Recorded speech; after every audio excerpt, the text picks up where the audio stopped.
Yo, yo, yo, yo, yo, yo, yo, yo, yo, yo, yo. Welcome, welcome, welcome. It's your boy Gooner. It's Gooner TV. We're back in the building, people. We're going to continue the show from earlier today. We have the Reggae Boyz review of the November window. We're going to rate the rest of the players. We did the defenders and the goalkeepers.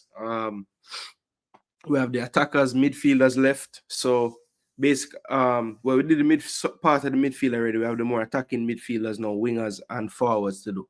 So we're going to do that now, people. Finish that up. We're going to do the start, bench and drop. Right? We're going to do the start, bench and drop. Start, bench and drop. That's what we're going to do after we give everybody else them ratings. We did reach to Leon Bailey. So the discussion will start in the part few with Leon Bailey. But remember, people, like the video, share the content, and subscribe to the channel if you are new. You won't be able to leave any comments if you haven't subscribed. So yeah, if you want to be a part of the discussion, I suggest you subscribe so you can be a part of the discussion.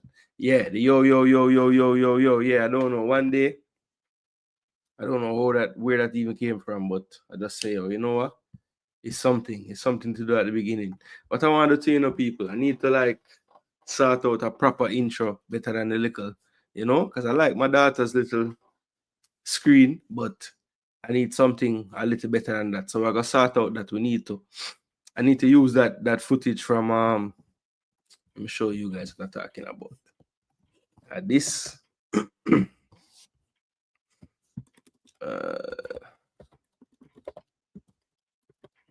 find this, people. Next ball for start, people. Yes.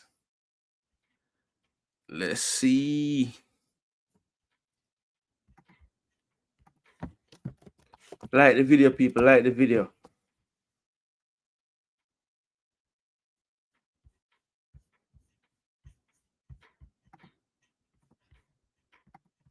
Insta. Yeah, people. Came back from training. Bailey 4.5. Man scored. Depreciating. Bless up Mark Davis. King J in a building. DJ Gigs. Bless up every time. How many times Palmer play attacking midfielder for Jamaica? Him get some run in our games in attacking midfield. Let me see. So the first part of the second half against USA, him just played there. There's another game. Part of the Panama game, I think he played there. But other than that, it's been mainly like a double pivot type of role. So like maybe three times. And I think one of those times was just for a part of the game. Yeah.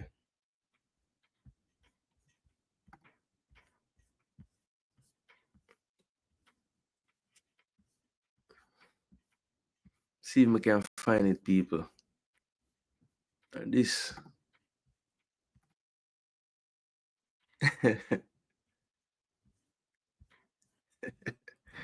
Yeah, I have to put that in the intro. I'm going to go to the game. About 3 games. Yeah, that's I said to about 3 games. About 3 games. All right, I could go back to the tactical part. Like the video, people. Like the video.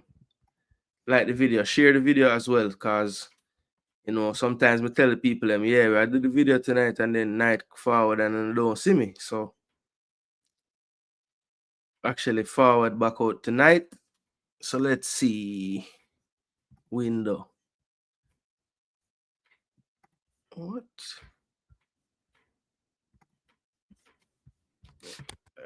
Now it should be good to go.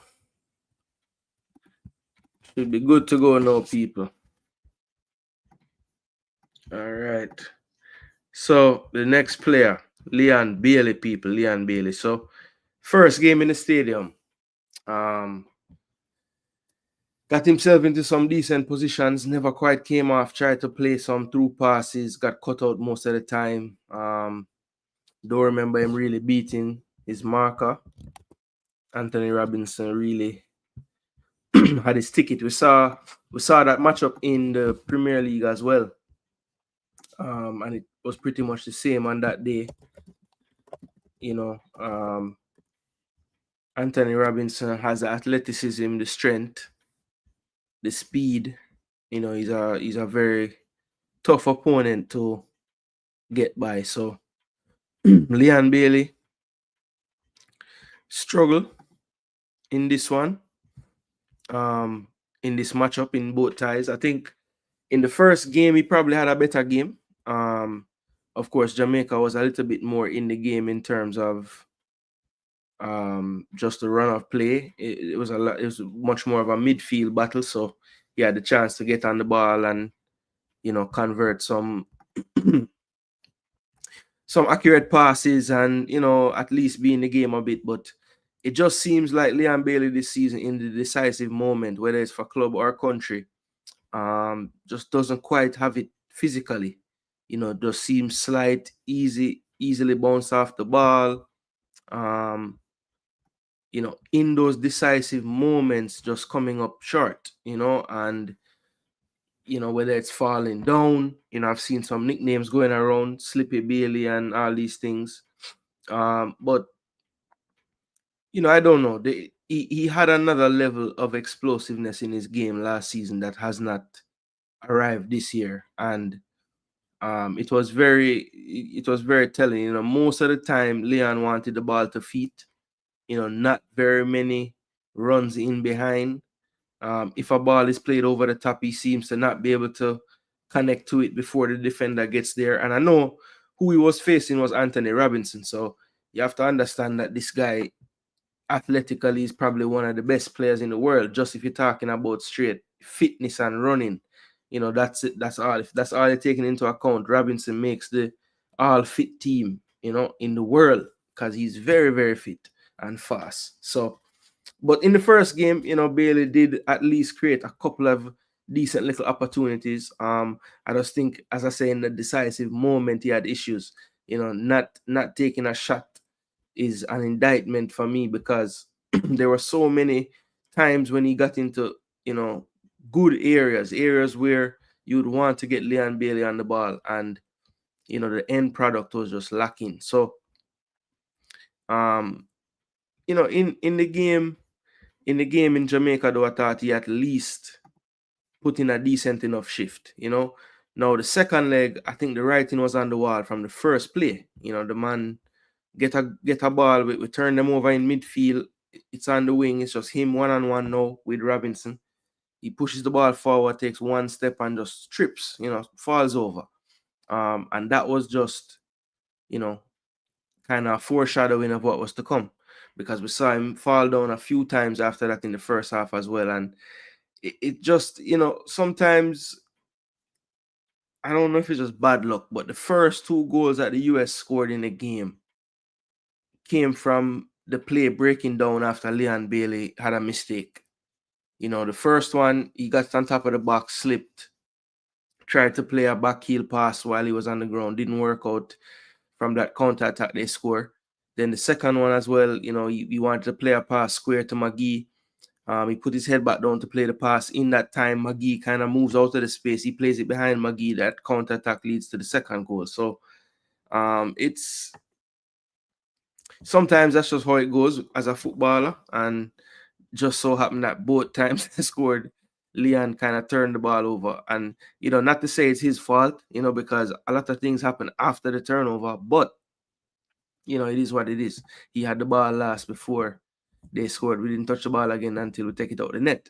The second game, though, like statistically, I thought it was a much poorer game for Leon. So, if I'm grading it, probably a 6.5 for the first game. And then the second game, I'd have to say like a 5.5, to 5. It wasn't really that good in the second game, if we're being totally honest. Didn't really impose himself on the game so much. Played one good pass, I can remember, to Boza, curling over the top, and Boza took a shot that was saved at the near post. But yeah, again, no shots on target over the two legs. I think he had no big chances created over the two legs. So, when you're looking at Leon Bailey and you're thinking of, what you want out of Leon Bailey for the national team, he's just not quite getting to the standard that we need. So, you know, he needs to. I just think with him right now, it's confidence, it's fitness. We know that he has a level above what he's showing at Villa and Jamaica right now. So hopefully he can get back there. But for the purpose of this exercise, rating this window, I will have to say that Leon Bailey gets a 6. I think Leon gets a 6. You know, just wasn't the worst. Yeah. 6 is stretching it though. Him deserve a 6. I'd say 5.5. Yeah, Bailey get a 5.5. Maybe that's like, you know, he's the standard we have, you know, the standard we have. Standard we have, you know. I think we are going to conflict over Gray, but let's go. Ha ha ha. We just might. Should I put the actual CDM on the pitch? Yeah. I think he'd play better. Rob Smith, we agree on Bailey though. 5.5, me say. Geek say 5. Bless up Tuffy Rudy. Bless up Stet. So I'll go on. Bailey is lion in EPL and a pussycat in Concacaf. Boy, I tell you. I wouldn't beat Robinson. Have his ticket though. We watched Bailey cook him twice last season. Yeah, last season was a different Bailey, for sure. What is going on with our beloved national team? I believe that 5 of our players were out partying the night before the match. Yeah, I saw Ryan put out the video with the 5 of them, and I see people asking which 5, but Ryan basically named out at least 4 ballers in the video, so I don't know what people really asking who it is for. Don't be surprised if a lot of these players won't be in the squad in a year from now. The coach is not pleased with the technicality of the players. Yeah, I mean, he said as much, and we're going to listen to his interview. I don't know if you guys have listened to it but from this point, but JFF put out an interview that they did with him after just kind of giving an idea of, you know, what he thought of the 3 windows he had so far, and what are the thoughts for the immediate future, or the plans, I should say, for the immediate future. Jason, great show. But when will we grade fans and YouTubers for their negative comments and disrespect towards players? Yo, Tuffy Rudy, that's a crazy idea, you know. But I think that might have been interesting, you know. Give the fans a rating.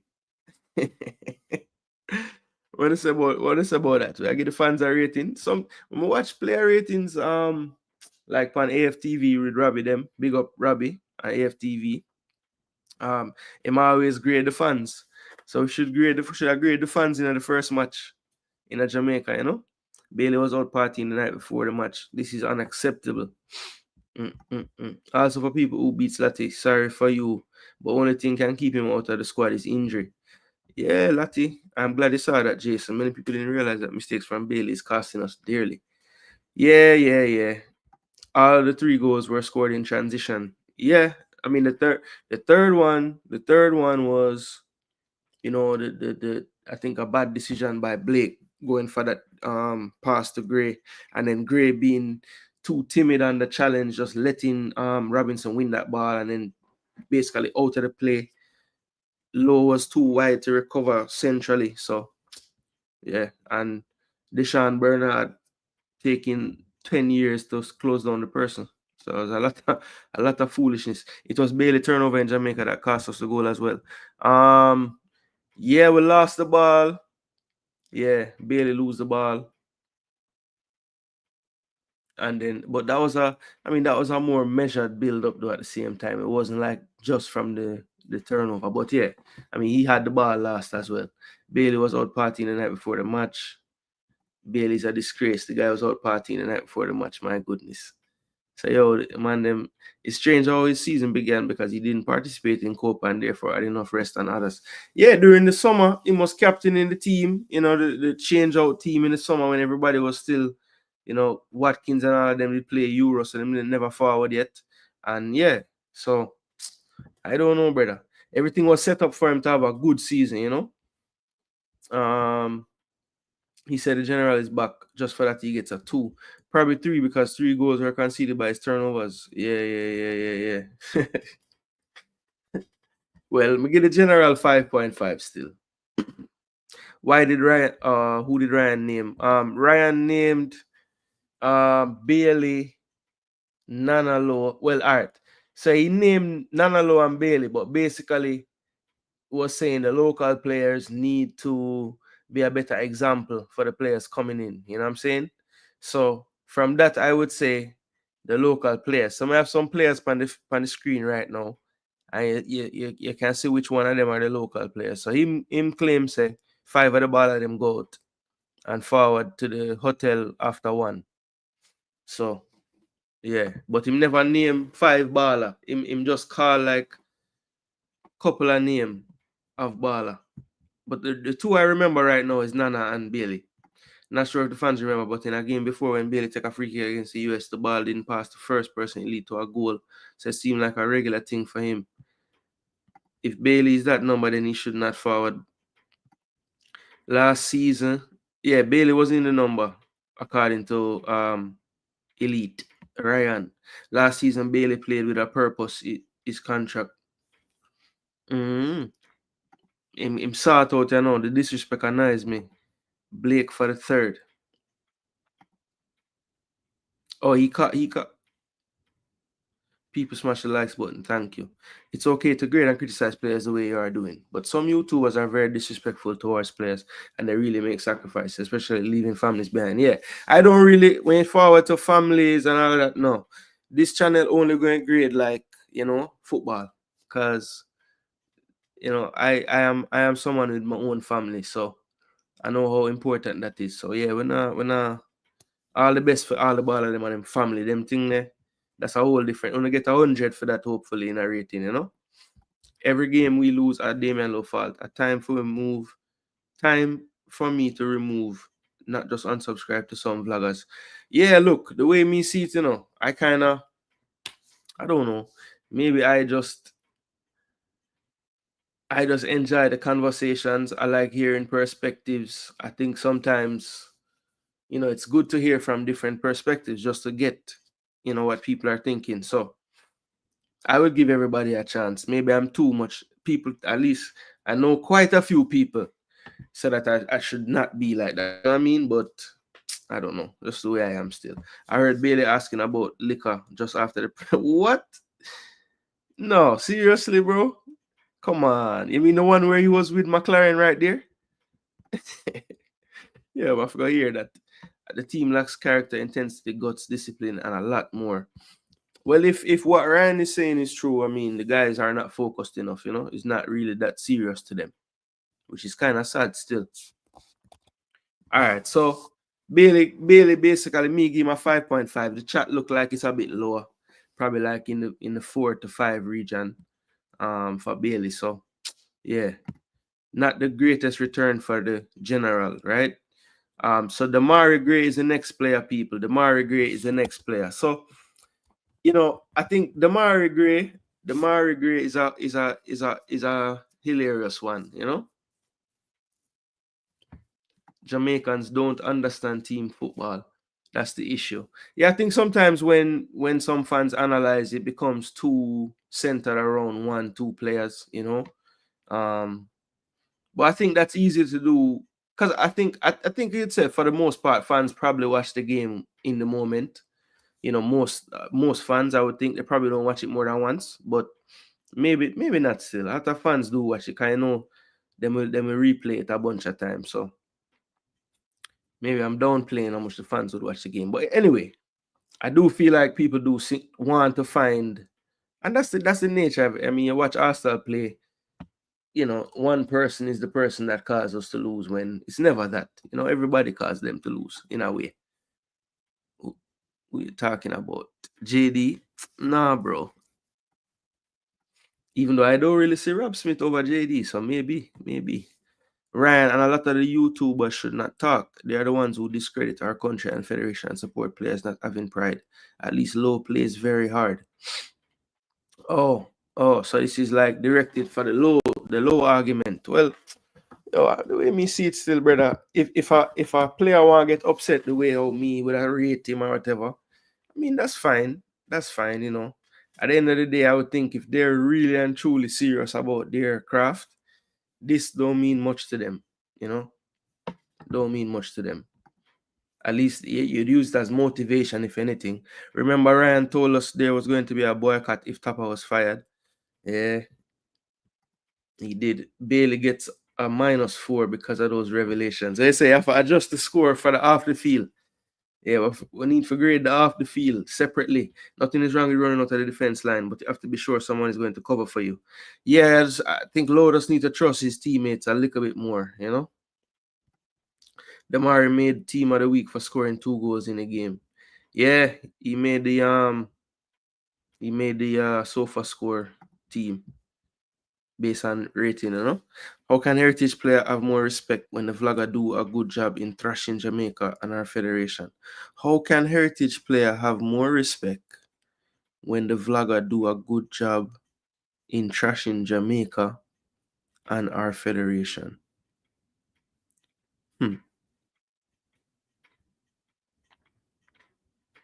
I'm not sure understanding that comment TikTok. Rob Smith, I already unsubscribed to 3 YouTubers and will not even look at their programs to give them views because of their disrespect towards these players, soldiers. Yeah, I mean, hopefully you can talk about the players and how they play without it being like disrespect. You know what I mean? But I think sometimes people just, I don't know. It's a lot easier to get like people to look at you if you sensationalize things. You know what I mean? But you can just hold a reasoning. Like me, if me I hold a reasoning about players, I mean, you might say something where the player wouldn't want to hear, but I think it reached to the level of disrespect still. Understanding team football is one, but most times if a player is the one that is the reason for a mistake that leads to a goal, how we not to blame the player for it? Yeah, I mean, look, there's a reason why there's stats called error leading to goal, and you can sometimes pinpoint a player or maybe 2 players that cause a goal, but a lot of the time though it's an accumulation of mistakes that would cause a goal. Because yeah, we might look at the final action where this player didn't mark close enough, but what about 3 passes before that when all they had to do was just shift to the left and then block this lane where they pass the ball through? So but again, that would come down to watching the game multiple times and knowing what you're looking for when you're analyzing a game. Sometimes people don't know those things. They just look for the actions in the game, the tackle, the shot, the save. They're not looking at the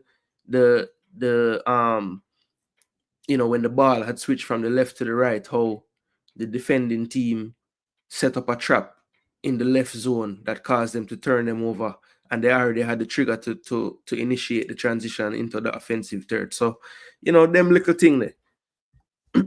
Anyone say must get fired is an emotional damage.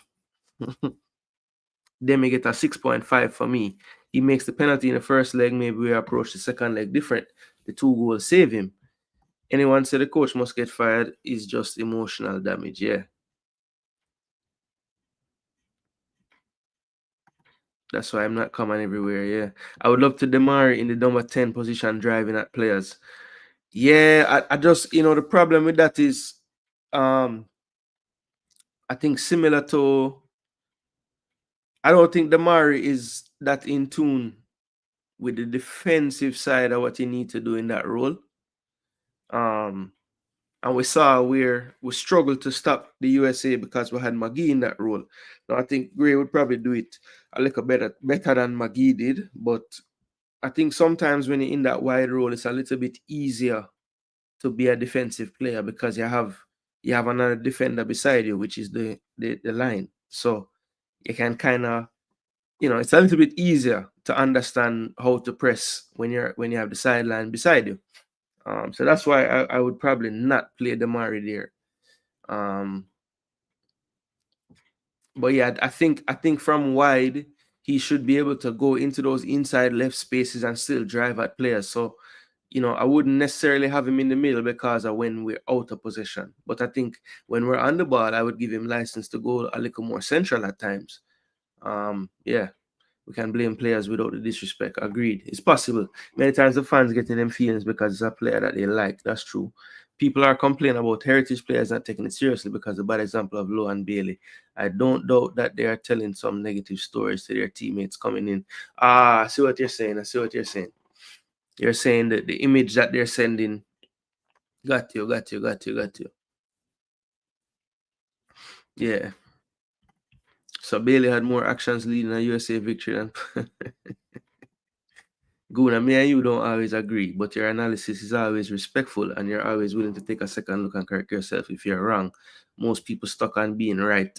Yeah, look, I there were some things that I had to tweak when I watched back the second leg, especially because I think I was really upset in that game because, I mean, as we all were as Jamaica fans, I mean, who want to see a side down 3-love or whatever the case was. So, yeah, but yeah, when I watched it again without the emotion and more as an analyst, trying to just see, what really happened in the game, yeah, I had to really take a stock, and I gave some people that I was really beating a little more credit for what they did in the game.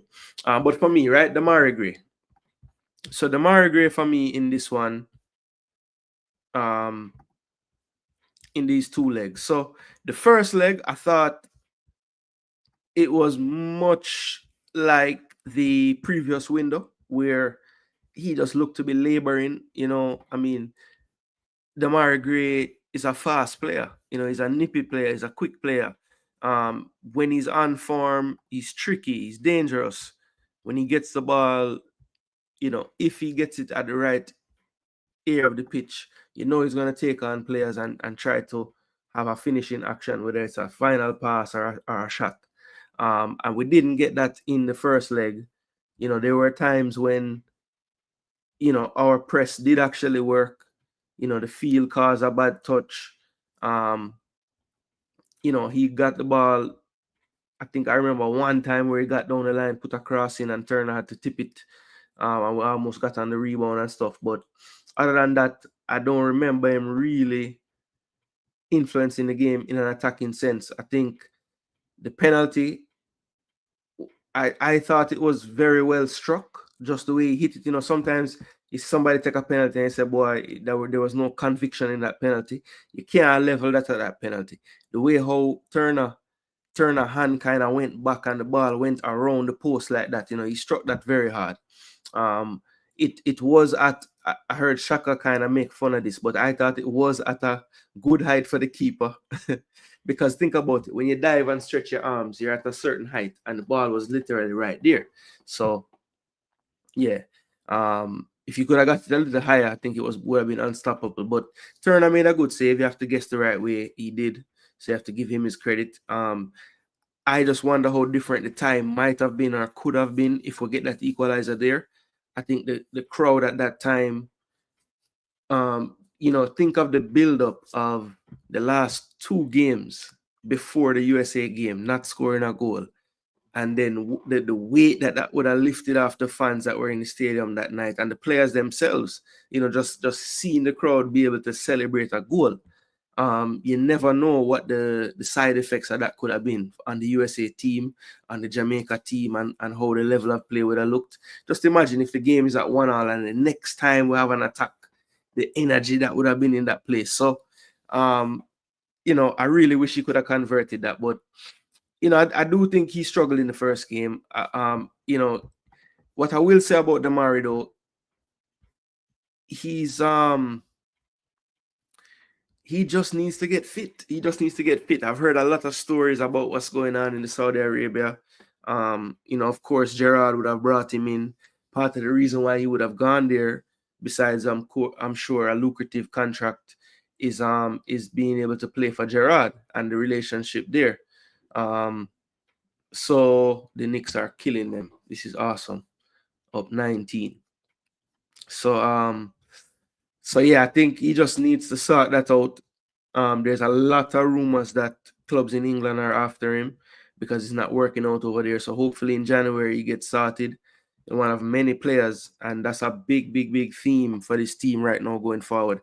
Many players need to get some situations sorted out at club level because you see the difference in just overall sharpness. Because I really and truly feel like Demarai Gray played a lot better in the second game just because it was almost like playing a game was like him trying to get some fitness, and he felt a little bit better that second game, because he had more spring in his step in that second game. It was clear to see. But the first game, I thought he struggled. So I would say when you miss a penalty and everything, you probably have to give him about a 5.5 for the first game. Now the second game, I thought that everybody in the first half was pretty much struggling. They pretty much dominated us in that first half. But the second half, I thought, with him getting the 2 goals and, being involved somewhat in the plays that would have led to something. You have to give him his credit. He played all 90 minutes in that second leg.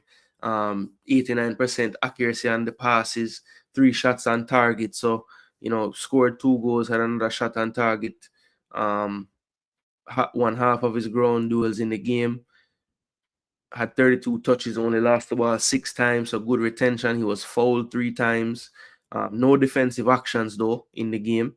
But at least if you're not going to give us any defensive action, give us something in the attack, which he did. So, a 5.5 and an 8.5. So for me, Damari Gray gets a 7 for this window. And, I think similar to Isaac Hayden, who also received a 7 from me for this window. Imagine if we're getting an Isaac Hayden and a Damari Gray and full top level match fitness. Imagine what that's gonna look like. You know what I'm saying? So yeah.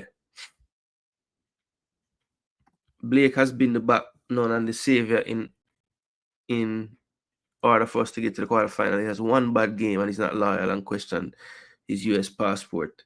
I think that lowest even it joke. Yeah. I saw people saying, boy, Nana couldn't be the captain. Not Nana.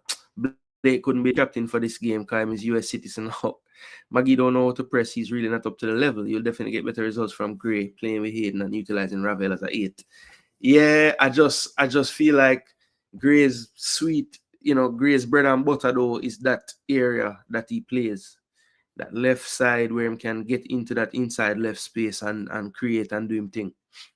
That's the only reason why I wouldn't take him out of that area. I just feel like I'm going to give you him best from there. Or from the right. I just think him operate better wide. I think since the team got Hayden, don't think it's a bad idea playing Damari Gray in 10 position. Okay. Somebody else agreeing there. Gray can't press from the wing. How is going to press in a new role? Yeah, that's the only thing. When you get more central, it becomes more, okay, I could press left or I could press right. You want to simplify pressing for the players that's not what they do. Just believe me on that.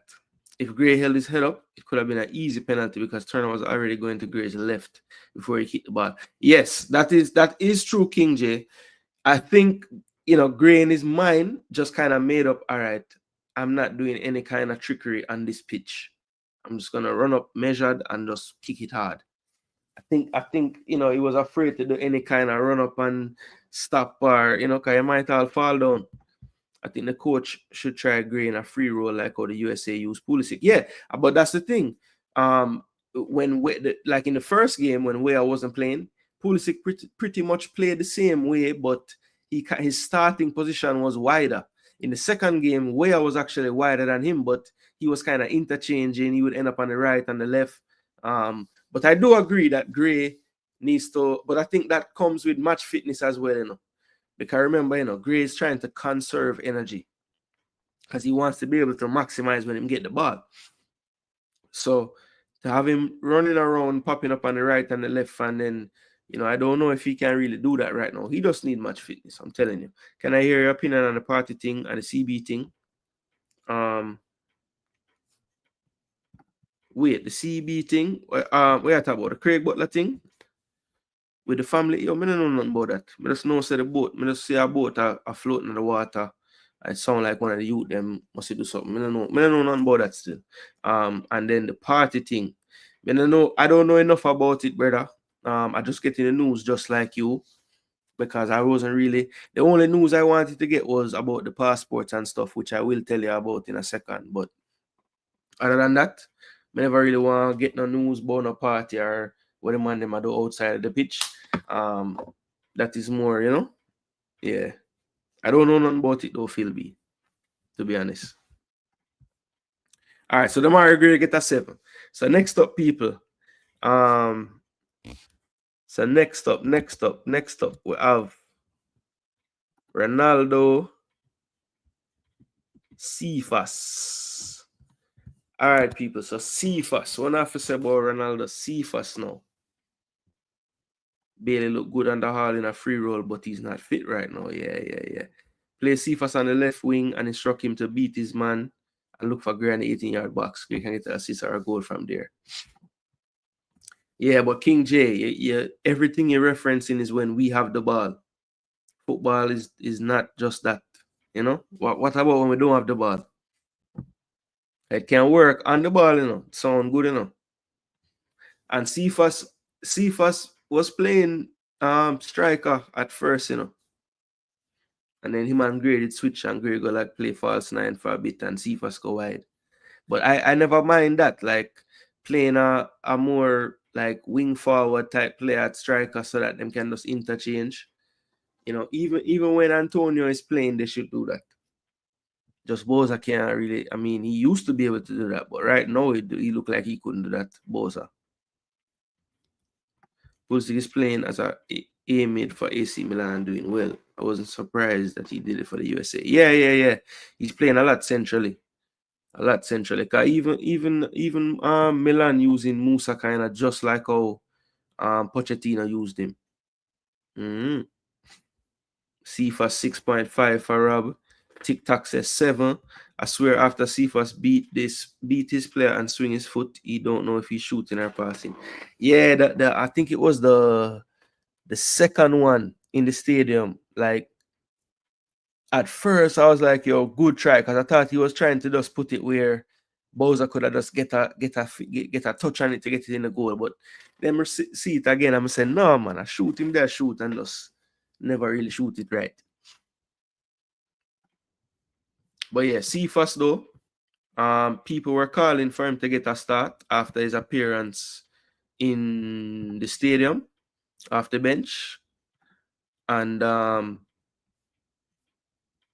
yeah, I think he did a bit better in the second game in terms of, you know, when he went on an amazing run, it ended in something, you know, it ended in some kind of action. You know, the 2 times he kind of got away in the first leg, there were like 2 almost attempts, you know. But definitely a player that if he can put it together is going to give you moments, right? And I feel like I don't know if at this current moment, even though he looks so effective in his 2 appearances off the bench, because I think he also deserves to get a 7 for the window. Definitely a player that, you know, I'm sure if we face the USA again at any point, they, you know, they'll know, okay, when this guy comes on, we have to beware, you know, because he had quite a few moments that were like, what? How fast this guy is, you know? And I think that fear of the speed is what makes it look kind of easy for him. Even if you look at the goal that Demarai Gray scored, the second goal, Cephas doesn't really do much to get that space for the shot. It's just the fear that he's going to dip his shoulder and push it past him just creates that little angle for him to cut in and then take the shot. So that's why sometimes, I mean, yes, you want the players to be supremely gifted technically, but if you have a certain attribute and you have enough repetition, which is what I think, you know, those clubs in Europe will give these players, is like constant work in those exact situations, you know, getting the ball in the inside left or left channel, you know, cutting inside, making a move, dipping the shoulder, and just, you know, not doing anything extra, just creating enough space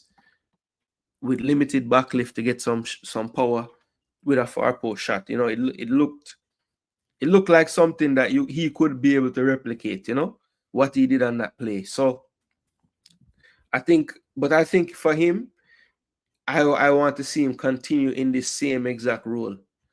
You know, 60 minutes, 55 minutes, half time. If the game really need a change, you bring him on.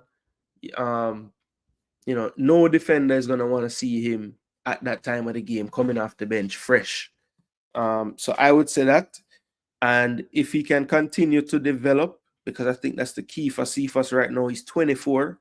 I think it's like, it's a crossroads time for him. Like he can either plateau, or him can just, something can click and he can put some more things together, because he has scary pace, man. He has scary pace. You can't go around it. He's really fast. When you see Anthony Robinson have a step on you and you get to the ball, I know he used his shoulder and everything, but he caught up to him. And that's not easy. That's not easy. I swear after Cephas beat his player. Okay, I saw that. Cephas 7 as well. Yeah, I go in with the 7. Rob says 6.5. I know the coach simple direction got to the touchline, but it crossed the goal. Yeah. Jason, you don't think Gray can close opening better than Magee? No, if the comparison is Magee and Gray, yes, Gray can do it better. But I'm saying, like, I remember, I'm thinking optimum, like the best possible for Jamaica, And just because somebody do that part of the game better than Magee, don't mean that's the standard that I would want for that position. You know what I'm saying, King J? And to win, you have to be more aggressive in fight, which force team to defend. Okay. I'm sure Scally know by now. Second time, Cephas steer him up. Yeah. But I think, like, maybe Scally would have known individually from that time. But I think this game now, even the coaching staff and thing, them would have been saying, after the first leg, they would have said, all right, when this guy come on, we have to be ready for the pace. Cephas would be a way better right back. A smart coach needs to turn him into a right back. His career will go longer. Interesting take, Phil B. Interesting take. I just worry about the possession in tight spaces, Antonio Valencia was much more technically clean than your ping ball to Valencia and control it dead. I don't think Cephas have that type of touch. Maybe we should dole out these rating number on a scale of 1 to 7, because Cephas realistically didn't earn a 7. So what him do? Them give him elite level pace. Yeah. Cephas should start. I think people are trying to box him in a sub, and I don't see any evidence to support that. Yeah, my only evidence to support it, is when I saw him start against Dominica, he was much less effective, and that's Dominica, But every other time I see him play as a sub, and he's typically has a positive impact. You might scratch your head sometime with some of the things we him do, but to me, you just want to put some kind of fear in the opposing team. And he does bring that, just from his sheer ability to run. The man is just fast. He's just super fast. All right. So let's go to Boza. Shamar Nicholson. So Shamar Nicholson, people, what do I have to say about Shamar Nicholson and his window? He just don't play some ball. Big up float. If I were you, I would ice right now. Big up. There are a few players in the top leagues who their best attribute is their speed. Cephas looks like Adama Traore when Traore just started. His decision making was bad in the beginning, but got better. Yeah, well, if him can get to that type of decision making level, because you're right, Adama Traore he didn't have a clue, but he's a lot better now with his decisions, But again, even Adama Traore, as big and fast as him still have a better touch than than Cephas, you know what I mean? Cephas technically just a little bit, It seemed like him always have to go after the first touch. But him get better with the touch still from the first time I see him play for Arnett. For sure. First game was good, second game was poor for Shamar. All right. Shamar needs something. Yeah, he just seem like heavy legged, heavy footed, Not that quick, and none of that.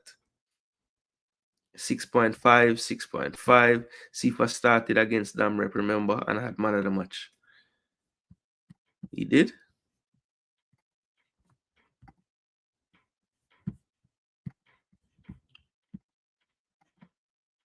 Dam rep on the 1-1 love. That game.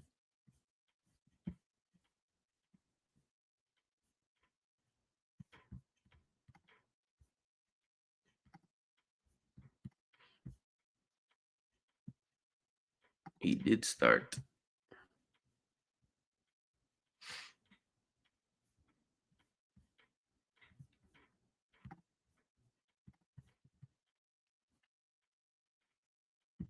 Shamar. Oh yeah, and him run down the wing and set it. After the last goal of scoring in the stadium. Cha. Rough. Far out of the last goal that we scored in the stadium, you know? In a June. They should have closed in and turned him more faster. He's not good on the ball. Closing and Ream. Don't allow him to pick his pass out. Bailey should have played Tavan and overlap to force Robinson back. Yeah, Bailey cut inside and never play the pass and then Gateway. Those tactics would definitely make a change. Why for who have good touch? Hear the man now. I'm not seeing Shamar's elite positioning. 5.5 for Bowser Segranero. Sifa should be our centre forward going forward. Let Nicholson and Antonio fight for the back roll. Yo, Duke, I know you have a why forwarding for that. Bowser ain't clinical, Jason. Even when he did that amazing turn, he should have shoot after he cut back inside and invite the challenge. Yeah. They trying to box in Cephas to make space for Bailey. No. Not necessarily. Shamar is a poacher, and I'm not seeing that. Yeah, he's just not getting off the mark fast enough. Even one time, there was a little mix-up at the back. Like Robinson play a loose pass across the box, and I think it was Mackenzie try one touch it, and it bounce off our player and go right towards Bowser. And the man take forever for like sort out himself and go towards the ball. You know?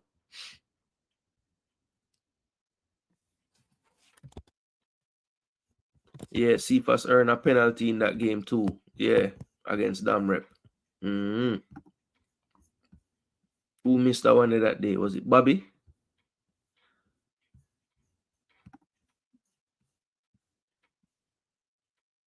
Yeah, Bobby missed that day.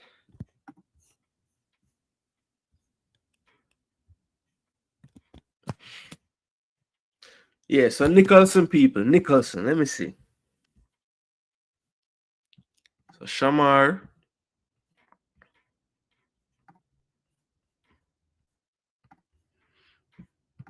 Tempted to give him like a 6, you know. But I don't think that's fair because the first game was good. Got a penalty at some decent moments as well in the game, I would say. But the second game was poor for me. Kept getting caught offside. When he got through on goal, just never looked like scoring. Got a good ball from Bailey, kind of got eased out of it by Mackenzie. So, but the first game he was better. He was better in the first game, won a penalty. I just don't see the energy level that we need from the striker. As you say, Turner is a player that you just want to press him because he's good. He's prone to making a mistake, and I just don't think that Bowser had the energy levels that would have wanted for him to really close down on Turner in those little moments and put him under serious pressure. But I think over the two games, right, I'd probably give him like a 7.5 for the first game, and then probably like a 6.5 for the second game to a 6. So yeah, I think he probably I think Damari and Cephas probably need to get a little more than him in this window.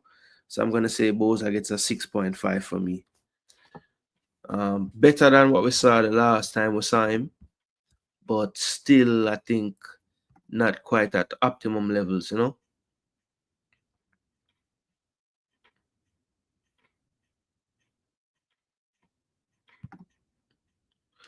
Bobby Reed know how to free up Cephas. Yeah, man, but no say here forward with that.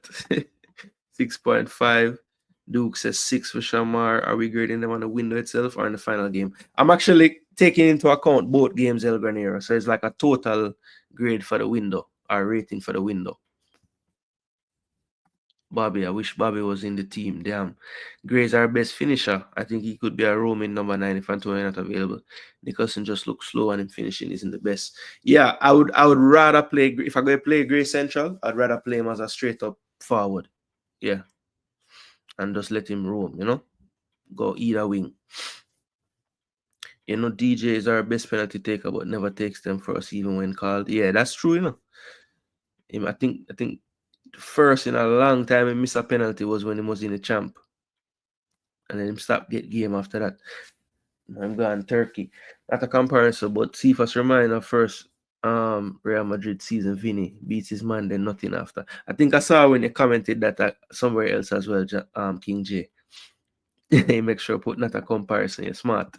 Both just look too leggy. Yeah. I tell you. Bulk of our shots and he won a penalty. Yeah, in the first game. Pressing that Bosa does by himself is a waste of energy. Yeah. I feel like at some point I don't know, because it seemed like he was constantly running and chastising the players around him for not being closer. And I'm saying, Boza, before you run, how about organizing them to come, with you? But yeah, he just kept doing the same thing because he plays more like a wing forward. Yeah, but then him can't. I don't know. Like, I know him can play like that because he used to. But to me, him don't have the same energy like one time. Cephas Gray Bailey would be promising try to see how it works. They're all runners.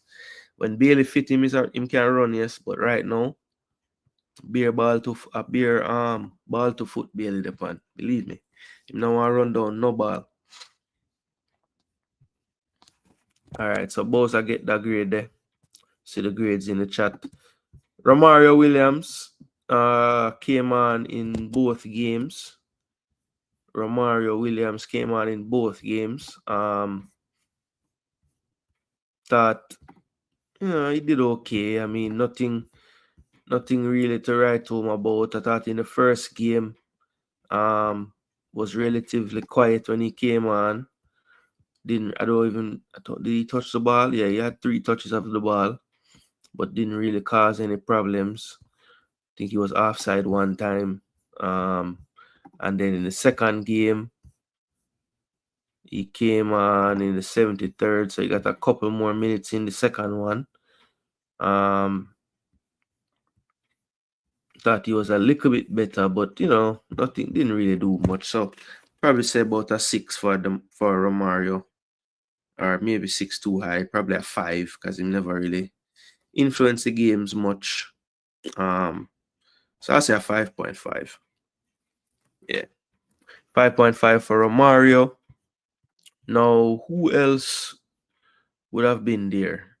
Judge, all right, to had whole gates, that's 1, 2, 3, 4, 5, 6, 7, 8, 9, 10, 11, 12, 13, 14, 15, 16, 17, 18, 19, 20, 21, 22, 23 for the keeper. So Ravel and Dixon. So Dixon would have been there for the first game, didn't play. Now, from my understanding, so there's been a lot going around with the passport stuff. So let's just talk about this real quick.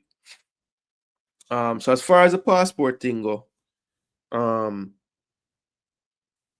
let's start with Mikel Antonio. So Mikel Antonio, as many of you would have known, he went to Ghana. He has an academy out there.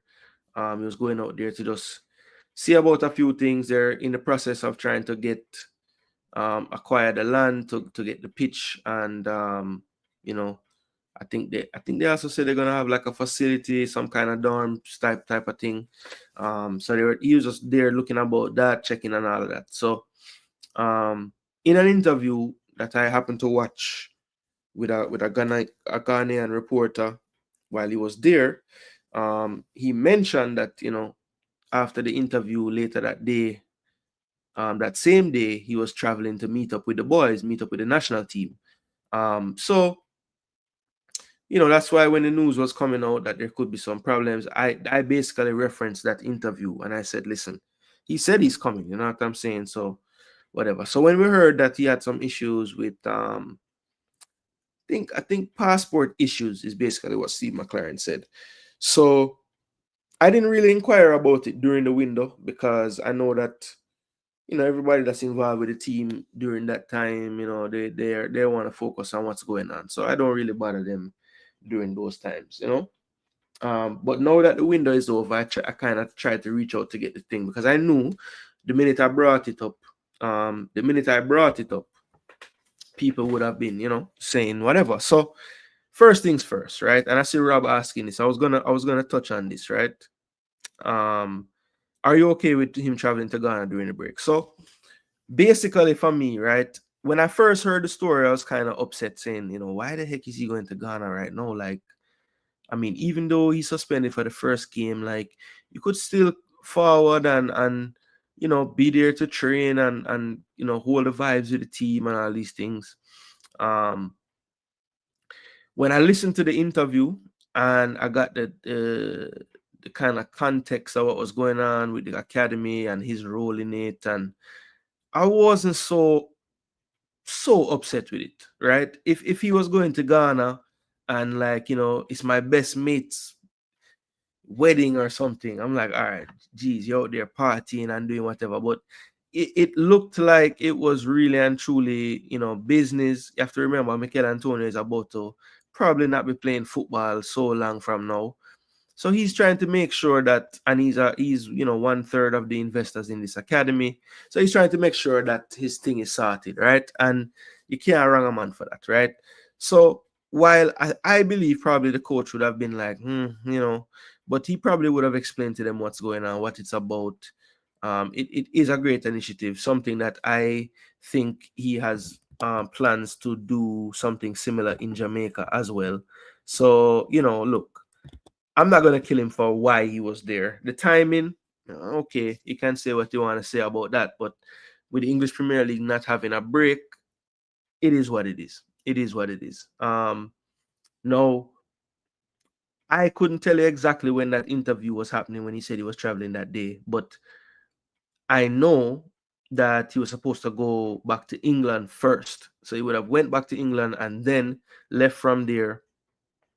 I'm not sure if the plan would have been to travel to Jamaica and then travel with the team to St. Louis from Jamaica or just meet up with them in St. Louis. That I'm not sure about. But basically what ended up happening was he ended up losing his UK passport. So when he's supposed to go to the airport or whatever, he must have lost it, didn't find it. The British High Commission in Ghana was able to get him a new passport within, I think it was 48 to 72 hours or something like that. So you know, of course the first game is on Thursday. You know, he would have been leaving Ghana like on, you'd say, the Wednesday or something like that. So Wednesday has now become 48, 72 hours. That has become Friday. He's leaving Ghana. He didn't get back to England until Saturday. So he's back in England on Saturday.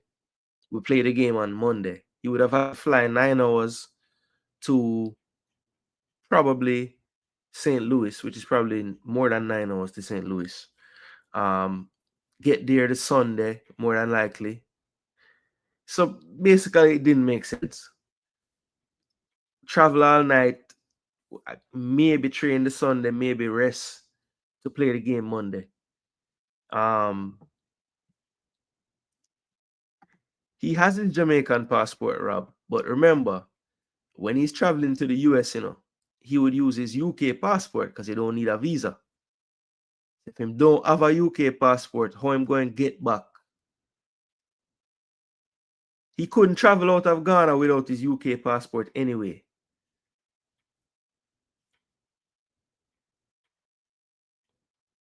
His Jamaican passport is probably in the UK because he probably traveled on his UK passport. He wouldn't have both of his passports with him. Yeah, I know you know that he need a visa, but I'm just saying, like, he wouldn't have that passport with him. That's why he had to go back to the UK, get his passport, and that was always the plan. But there was going to be ample time. His plan was probably because he was flying back on Wednesday, you know, so he probably was going to be there in time to see the game Thursday if everything didn't happen the way it did. So that's really what happened with Antonio. The man lose him UK passport. Have him Jamaican passport, but obviously wouldn't have a need for a visa before that, so never had a visa, so can't travel to the US. So it wasn't going to work out for Antonio to be there based on him losing his passport. The British High Commission couldn't get him a passport same time. All right, now as far as Kaheem Dixon is concerned and why he didn't go to St. Louis, I think the last time he came to Jamaica, after the window when he went back, his bag that would have had his documents in it got stolen, right? Like the day after he got back to England. And basically what happened was, because he was able to get a new passport, right?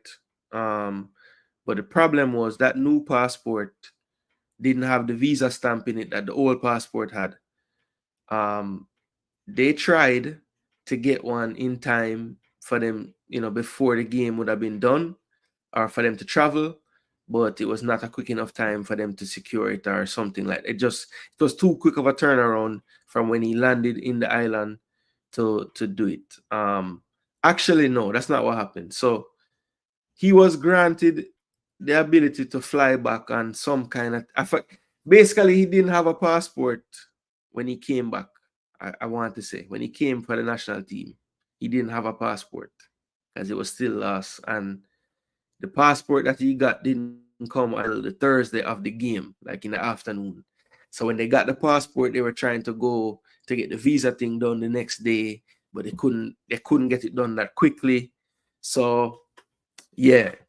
So basically, because people were saying this passport thing is madness and it must be something else and da da da da. But basically the player them lose them passport, people. I mean, I don't know. There's nothing. What are you gonna do? What are you gonna do? I know you. Well, I do. I've seen those videos when the England team get to the squad, and the little lady where greet them always just say passport. The first thing she asks them, "Hey, how you doing? Passport?" And them always pull it out and show them. And so clearly, that's something that's a big thing. Obviously, you need a passport. You need to be able to have it to play the game. So, yeah. But the man them losing passport, people, and them passport place then a really business. You need to you need to have your stuff in order to get your stuff, and they didn't have their stuff in order. So yeah, they didn't get to travel and everything. Now, as far as Ravel is concerned, the conspiracy theories have been going wild, right? What have I heard? Ravel kick off with the ball of them in a training. Him and the coach got into it.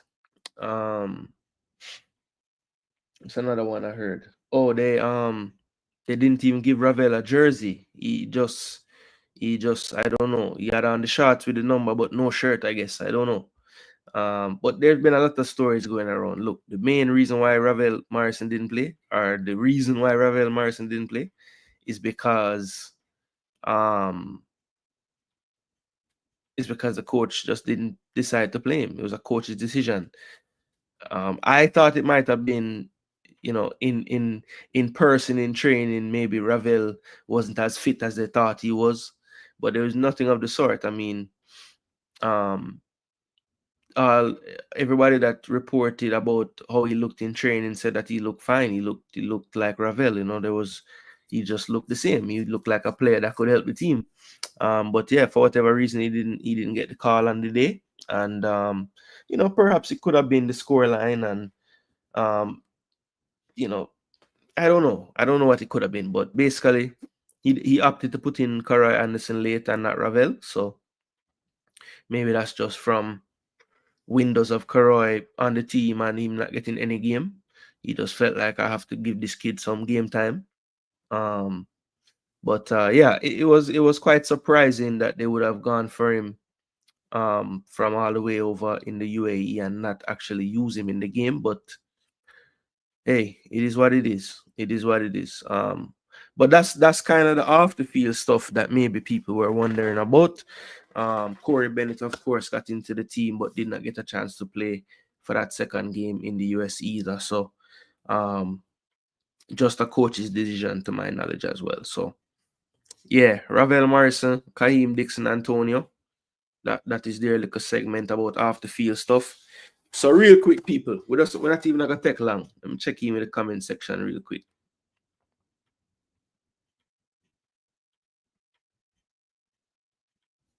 I think the interview was on Tuesday. Okay.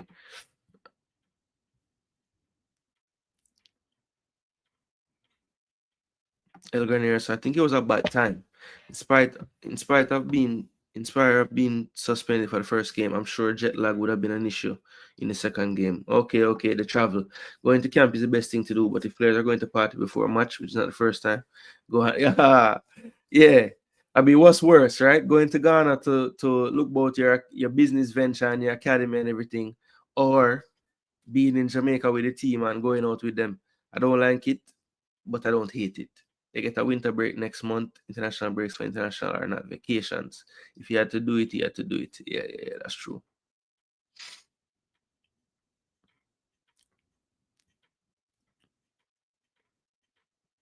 Okay, despite, yeah. Hey, you can travel to Ghana with a Jamaican passport. Okay. So why did he even travel on his UK passport? So float, Ghana is a country where you can go? Really? Jamaica passport travel.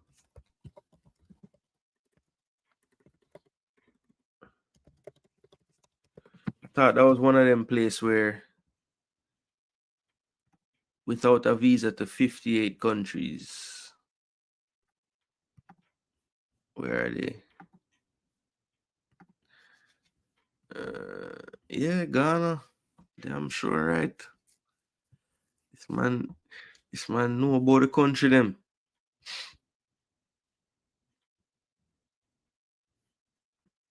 And then you have visa on arrival, but Ghana free up. Somebody should have tell him, he could have traveled with it. But maybe he did have a UK passport because all along him they have planned for just travel go to the US with it.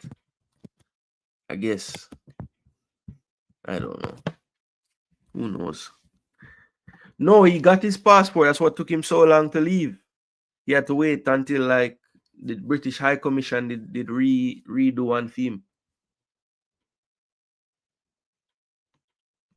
UK born players are required to have an ESTA visa to travel and play. Really? So on a UK passport, you can't just go to the US? What?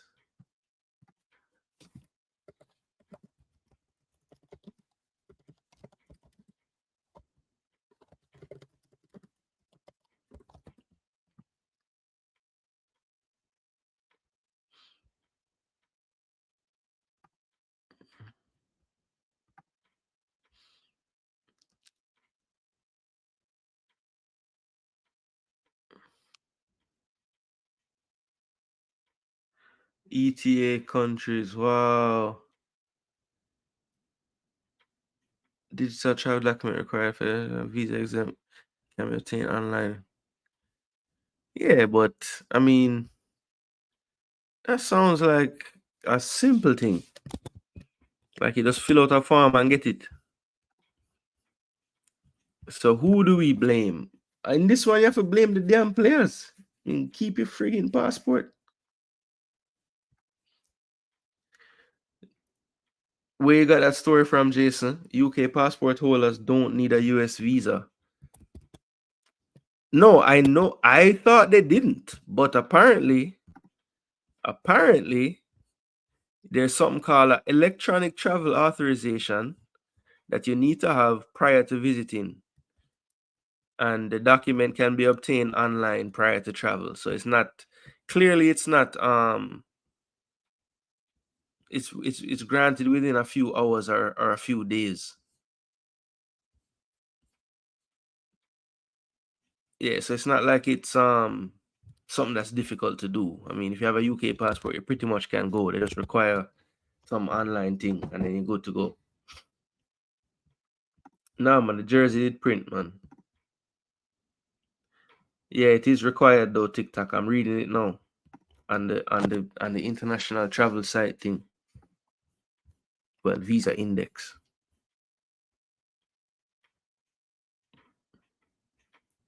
Glad I didn't hear any conspiracy. That mean I'm in the right place. Cocoa juice drinkers did got to come up with something. Okay. Ravel and Nana was joking around on Instagram. Don't seem like an issue. Yeah. Ain't no issue, bro. Save Ravel. Coach told me he wanted to play him, but this wasn't the game for it, which is quite confusing to me. Oh, okay. Yeah, I don't know. I mean, could I use him still? Coach most likely wanted to assess Ravel himself in person. Yeah, I think I mean, to me, that's probably what it was about too. I mean, I maybe just said, look, man, we're down 3-0. Like, I'm not going to subject Ravel to this type of game, maybe. But maybe him just say, oh, may I get Anderson a game because he's been around camps and I haven't played him at all. And, he deserves to get a game. And I don't think the Nana sub was expected. So maybe that could have changed things too. Or maybe he didn't meet up with the team until Sunday because of the plane issue. Sensible.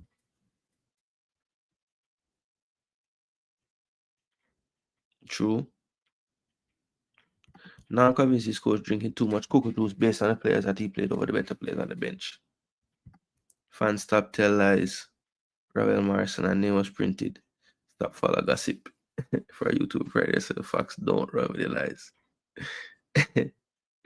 No, I know, bro. I know. I saw the picture.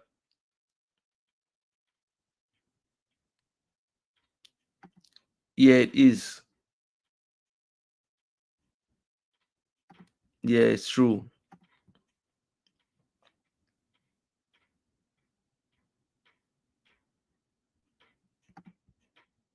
Bailey's skin was scratching him a long time to meet the artist and party.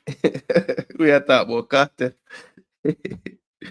Yeah, how big man losing passport. Yeah, I don't know, bro.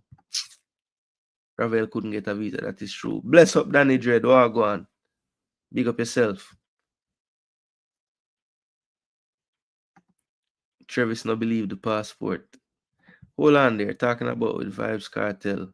I saw the picture Leon still on his Jamaica training gear. It wasn't a party. It was a meet and greet with Sterling. Yeah, but them done set the Wagwan later, Yeah, that's what I'm saying, El Granero. The process is not hard at all. You can do it electronically if you don't want to wait when you're arriving in the USA, but you can fly it with just a British passport.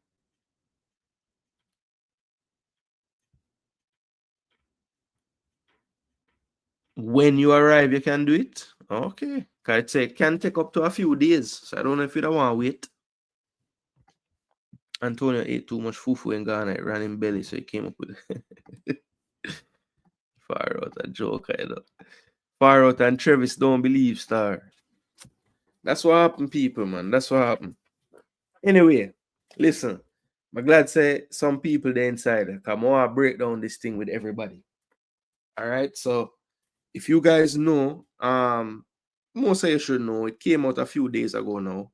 There was an interview, and I just want to touch on this interview right here. So let me get this off the screen now.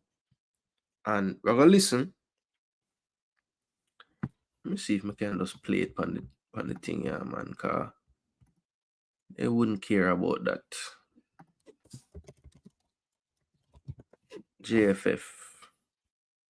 The interview, man, them film it night dark. All right, so this is Simon talking to Steve McClaren. Look like this was done in like the film room in the hotel or something. Yeah.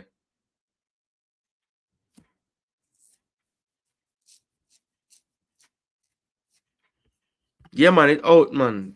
Brother, these YouTubers don't miss anything, bro. That's out. That's out there. But whatever, man, them can do what them want, brother. I don't know why people surprised. Yeah, live this here lifestyle, you know. For them lifestyle, them I live. Like the video, people. Like the video. I'm gonna actually put this up on the screen because it is what it is, you know. All right, so also share tab. All right, let me know if you can hear this. We have with us the head coach of the Reggae Boyz, Steve McClaren. Coach, firstly, your reactions to last night against the United States? Yeah, disappointed, really. Disappointed in the result, the performance, especially the first half. But we knew it was going to be a difficult game. I think we missed our opportunity in Jamaica. We need to come out of that game even or winning to give us a chance. We didn't start well the first half. And basically, the US were better than us on the night, especially the first half. We had problems in terms of a little passive. We need to be aggressive. That's one of our principles. We need to defend well. We defended poorly. And deal with the ball and take the ball, keep the ball. We kept giving it away, causing problems, and conceding two goals early and a third before halftime. So it was a mountain to climb. But the changes at halftime in personnel, attitude, and shape gave us an opportunity in the second half to show what we are capable of. Whether the pressure was off by then and we played with a little more freedom, I don't know. But we certainly played with courage in the second half, something we've talked a lot about. And 3-1, opportunity to make it 3-2 a couple of times. The 4-1 really dampened our spirits. But we still fought and came back. And I said after the game, that's the benchmark. That's where we want to get to. And for me, it's disappointment, but part of the process, because disappointments and results like that are part of the process. And we learned probably more from the two games against the US than we did in the other games. So we take the positives from it, dust ourselves down, get ready for March. So 3 windows now with Jamaica. How has the experience been with players, the staff, everybody, really? From day one, the experience has been fantastic. Really enjoyed coming into camps. Really enjoyed the first time the players met. I said, wow, they've got something. The vibe, the energy within the room was just electric. Everyone pleased to see each other. And I think what it is for the players who actually join up, it's an opportunity to come back to Jamaica and be Jamaican. And you could see that's what they enjoyed.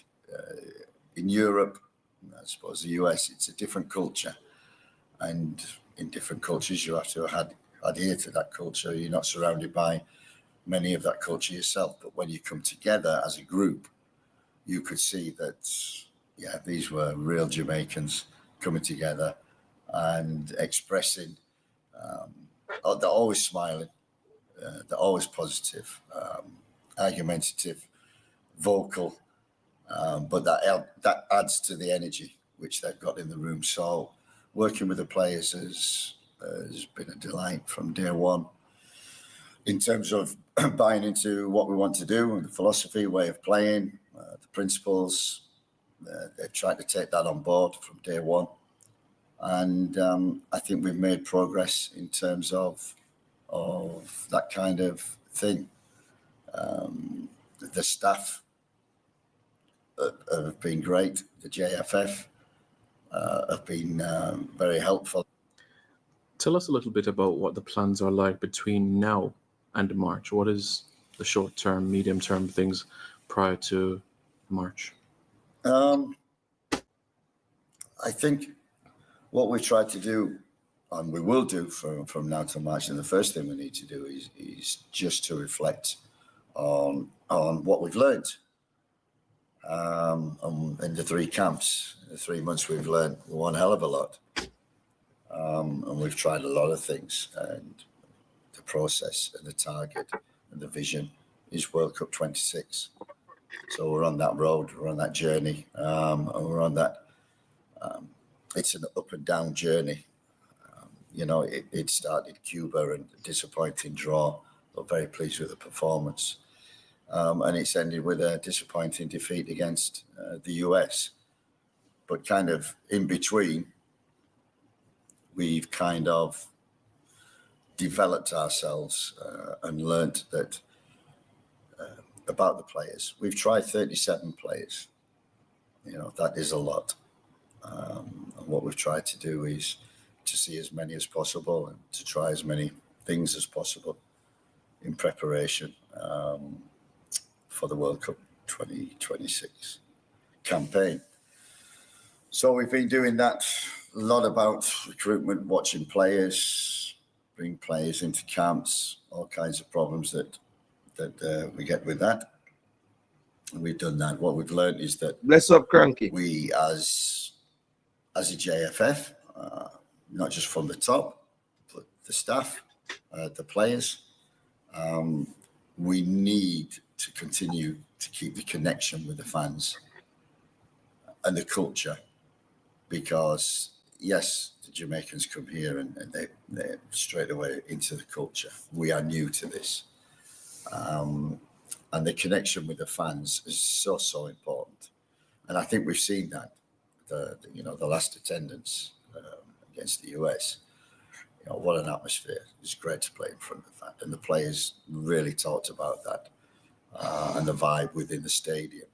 Late, So Cranky. You see what time it we is? concentrated on that. We've tried to do things. Get We've you tried to alert get close to people, and we're going to do that in the future. We had a visit with a team to Bob Marley Museum. Fantastic, great education. We came away from there, feeling elevated that we're closer to the Jamaican culture and what the people are all about. We've got to really continue that.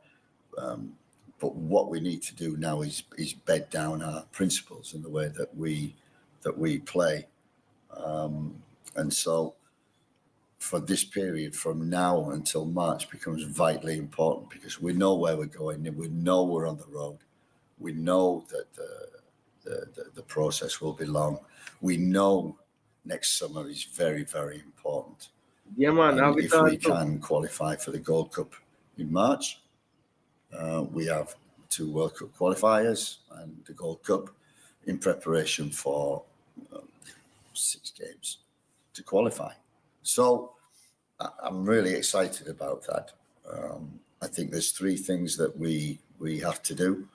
Number 1 is, now we've time in between, that we need to, what I would say, not miss a talent on the island. I've seen a few games, not enough. I've seen a few local players who have come in on Merrin Gordon's initiative. But this gives me an opportunity to come over. And I think what we plan to do, and have done it in the past, is to have a squad of island-based players, maybe US-based players, and have a little mini camp where we can get the local players together, work with them for a week, and maybe play 2 games. They've done that in the past. I'm really looking forward to that, because I've seen some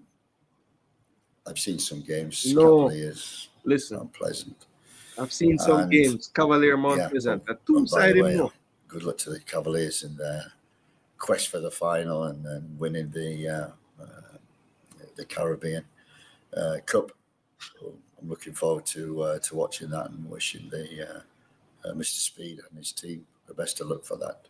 And I've seen talent in that team, Mount Pleasant, young players like Angelin has come in. See Richard King making his first appearance for us last night. Very impressed with that. So there is talent here, and we've got to make sure that we don't miss any. So that's one thing that we aim to do.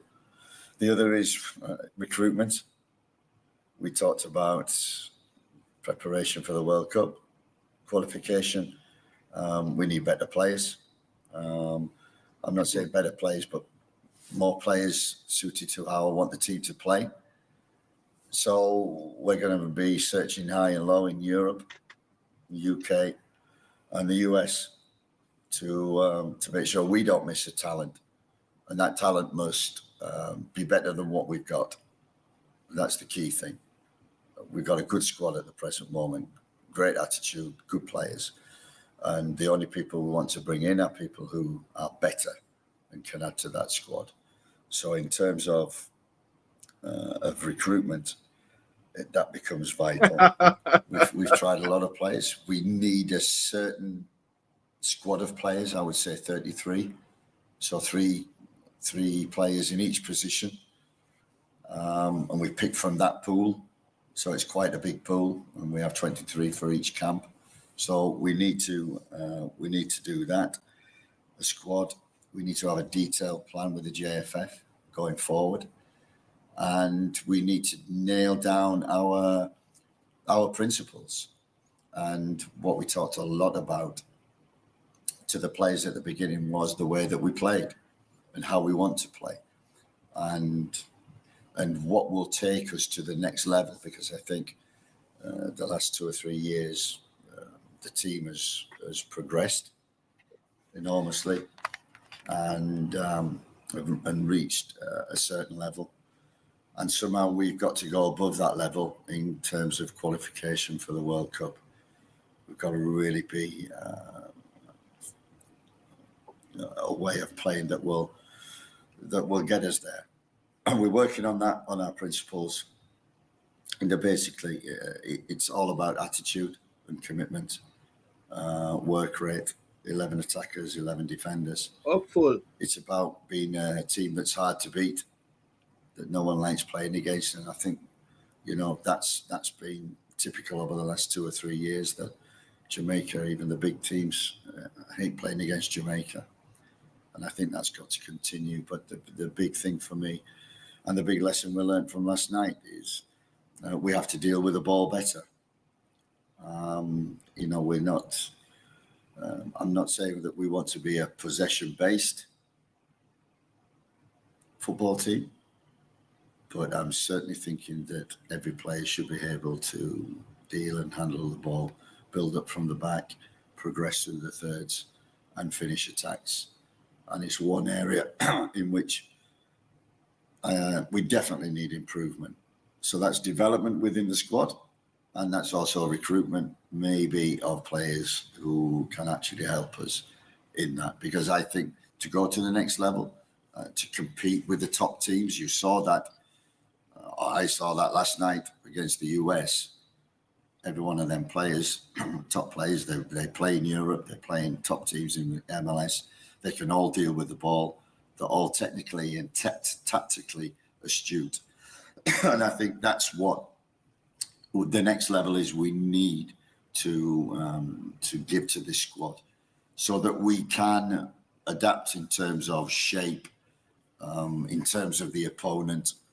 And we talked a lot about that at the beginning, especially this camp, that we needed to adapt to the US. And we're capable of doing it, and capable of that level. Because when you look at the results against Honduras in the away game, you see Honduras, the way that they performed against Mexico, we had the courage to deal with the ball and take the ball. And therefore, we win games like that. That's how you win big games. So that's the goal.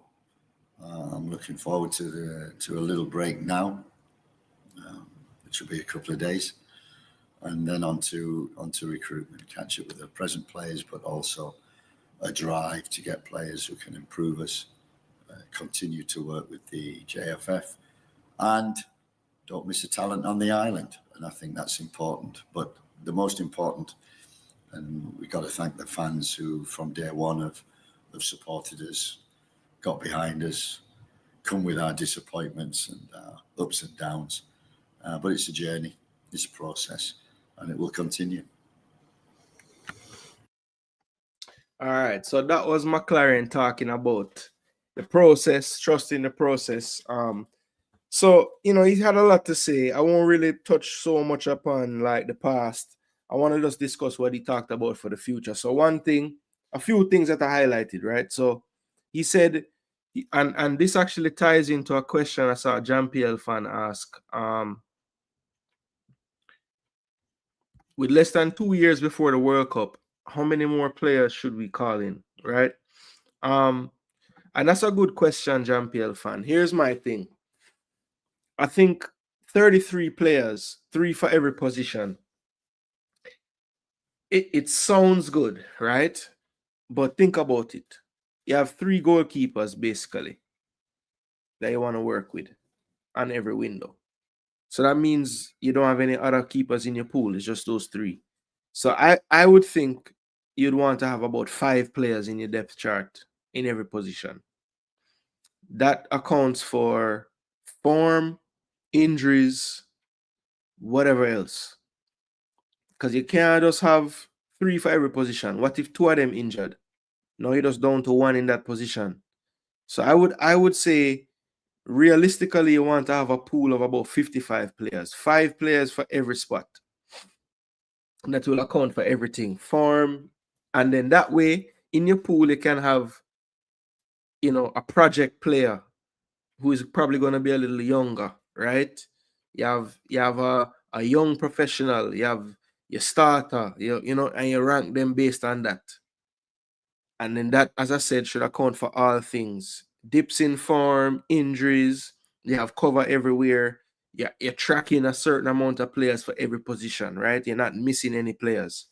And your brain trust, those that sit in the room on your final selection, they need to track all 55 of these players. So that would be my one tweak there for the pool. 55 to me, it accounts for modern day football and just things happening. Players aren't available. It just a lot of things can happen in football. So I would have a little more players per position. That's one. Second thing, he said a detailed plan with the JFF. I wonder what that actually means. Is that as far as recruitment goes? Is that as far as development strategies? What is detailed plan with JFF? It just seems so broad. Then he said driving home the principles of the team. We hear him here a lot. He wants to have ball handlers. He said we want a possession-based team, and then he said, no, I don't want to say possession-based, but we want to have players that can handle the ball and are comfortable handling the ball in tight situations, right? And you see that. I think when he says his goal is for Jamaica to start to play more of what is the modern game, and that has more to do with playing through the thirds as opposed to playing so direct, which is what you kind of see in for the most part at most levels in Jamaican local football. More direct play. I will say this season in JPL, you're seeing more teams trying to play the football, bring it down, play through the thirds, break lines with passes as opposed to just going direct, right? So you are seeing them try. And I think we saw the growing pains of Jamaica trying to do it in this last game against the USA. But I think that is a step in the right direction. Cranky would agree. Possession, he made a whole song about ball possession. So, going more to that type of style, not saying that Jamaica is going to turn into Spain, but we have to be able to play that way as well. We can't just depend on physicality all the time. And another thing that kind of struck me as well, when he's talking about all the things he's talking about, and at the end he says, we have to talk to the JFF about recruitment, because we do want to find some more players that can help improve the team, and we also want to not miss any players locally. So right now, to me, he's sounding like he just wants to make sure that everybody that is tuned in has something to be happy about. And my worry is that when you try to do too many things at once, you end up not accomplishing any of them. Because he said a lot in the end of there. He tried to get in every bullet point, trying to say every stakeholder that watches this, can take away from it that I want to do something in their favor as well. But I wonder if at some point he's just gonna have to say, listen, I can't really focus on this right now. We have to focus on this. You know, because he doesn't really need to be focusing on certain things.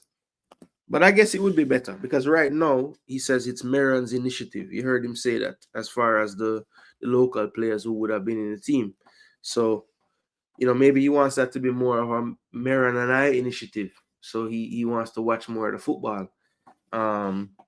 But he said he's going to take a few days and then he's going to be right back on the recruiting trail. You know, it's now November.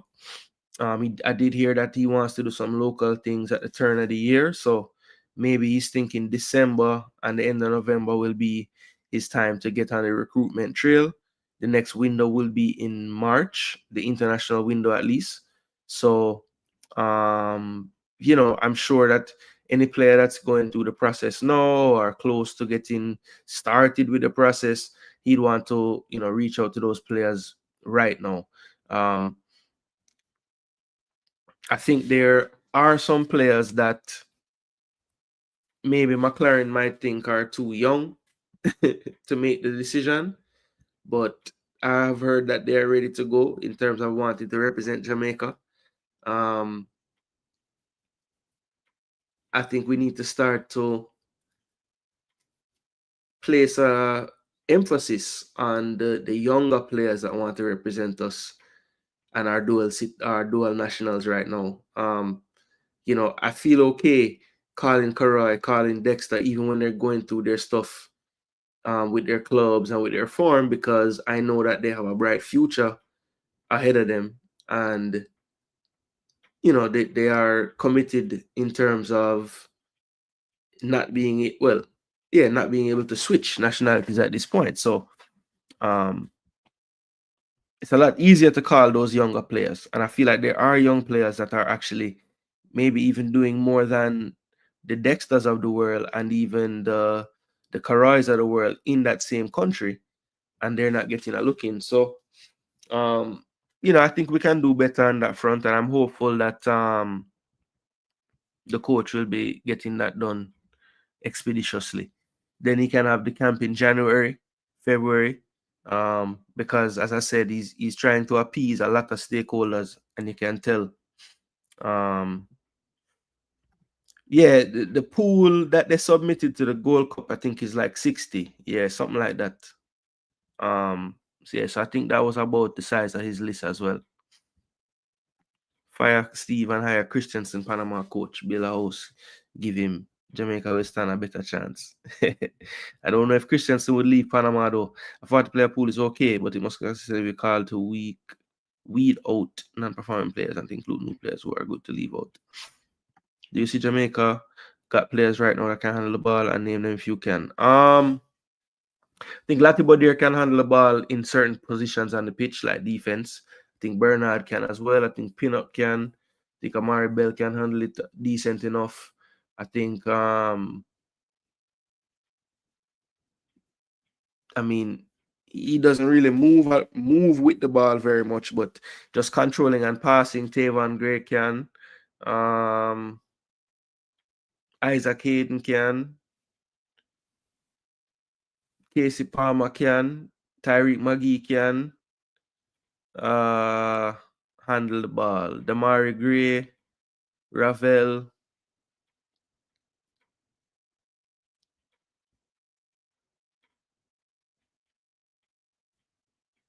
I mean, there's quite a few. I see it your way, but I also think once the next round of World Cup qualifying is over, we need to have the same 33, so every camp they get used to each other. Yeah. The way me see it, you know, as long as you set the principles as him say, the pool can be as big as I don't know what. Because remember, you know, if you have a defined style and way of playing, the players shouldn't matter so much. You just plug in players into whatever you want to do. Didn't he say in one of his first interviews he doesn't have time to hold local camps with less than 2 years to World Cup? Yeah, he did, but maybe he just wants to have the local camps with Meran as the coach. Maybe he won't even be there. I don't know. I mean, I shouldn't say that because him saying he want to keep doing it, so I guess he will do it. You think it would be advantageous for us to have a friendly in January? Well, I think they want to have a friendly in January or February with a probably a Caribbean-based side or something like that. And get hired to take us to the World Cup. Yeah. I see US playing Venezuela here in Fort Lauderdale. Yeah, they always have the MLS camp in January float. So that will be an all MLS-based team. Why do we think McClaren is talking excessively about possession when he also said that our style should fit the ability of our players? Yeah, I think McClaren wants to get different players in the team, clearly. We don't have time to blood youngsters. We have to depend on experienced internationals. Yeah. But those youngsters might be the key for these games. That may I tell you. Bring the energy. Yeah, man, drop the likes on the board and stop going. So Simon thinks he's helping the coach, but if it continues, it will hurt the team in the long run.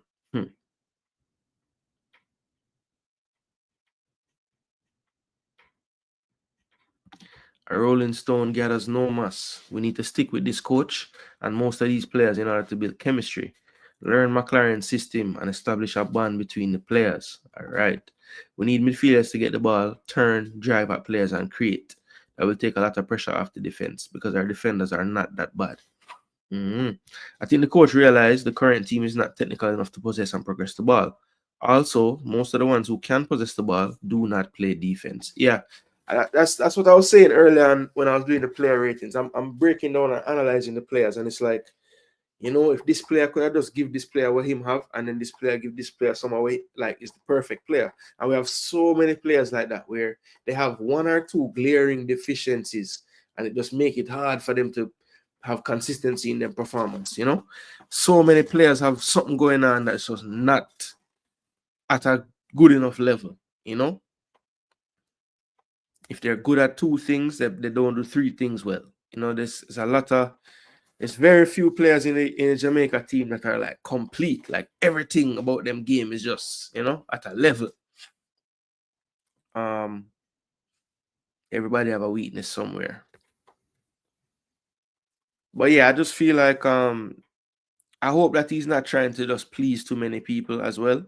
Because like I say, in the end there, he made like 4 or 5 different points, and it's like they all touch a different section of the fan base and the stakeholders involved. You know, he mentioned taking a few days off, then going back to overseas to recruit and talk to current players and players that he might be looking to add into the team to make the team better. So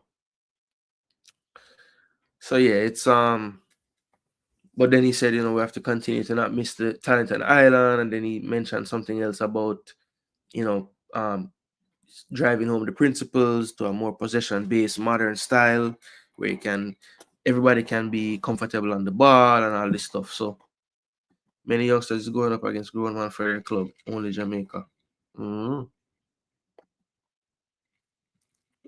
Coach a joker, Jason. Remember when he said talents are there on the island whenever YouTubers calling for better recruitment? Yeah, I mean, like I said, I think he's trying to appease everyone. But sometimes when you do that, you don't do anything. You just keep pulling in different directions and don't accomplish anything. So yeah, I mean, you know, we can all agree that upgrades need to be done in this squad. You know, I don't think it needs complete overhaul surgery type stuff, but you know, some changes need to be made for sure. Kept saying the team is lacking character, intensity, and guts.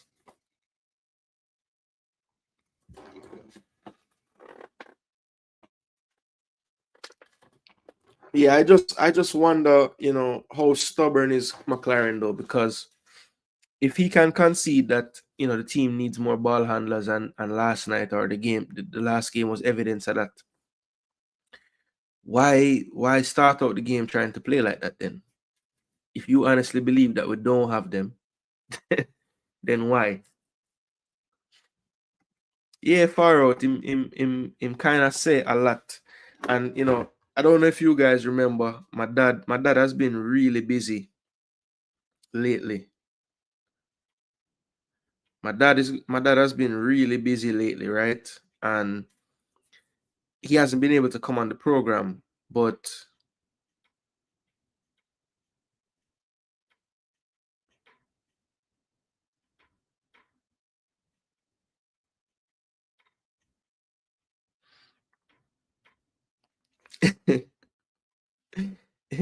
I was reading something. But no, my dad, he sent me, what did he send? So I sent this interview with McClaren to him. And he basically said, he spoke, and he probably won't care that I'm saying this. He would probably say this live on the channel. He said he spoke for 14 minutes and 31 seconds and did not say a damn thing. And the thing is, you know, he said a lot of things, you know, but I think what my dad is getting at is like, it just seemed like a lot of things to say to different crowds. We just saw an election here in the United States, and to me, it sounds like, you know, when somebody goes to the certain side of town and they talk a certain way. You know, we saw Kamala do it on certain programs. You know, use the like, you know, black vernacular, the way how she talking, and then on other things she don't sound like that. You know, I think that's kind of what it sounds like at times. You know, just making sure everybody in the room leaves smiling. You know, is it realistic? I don't know, but it does come off extremely political. You know what I'm saying?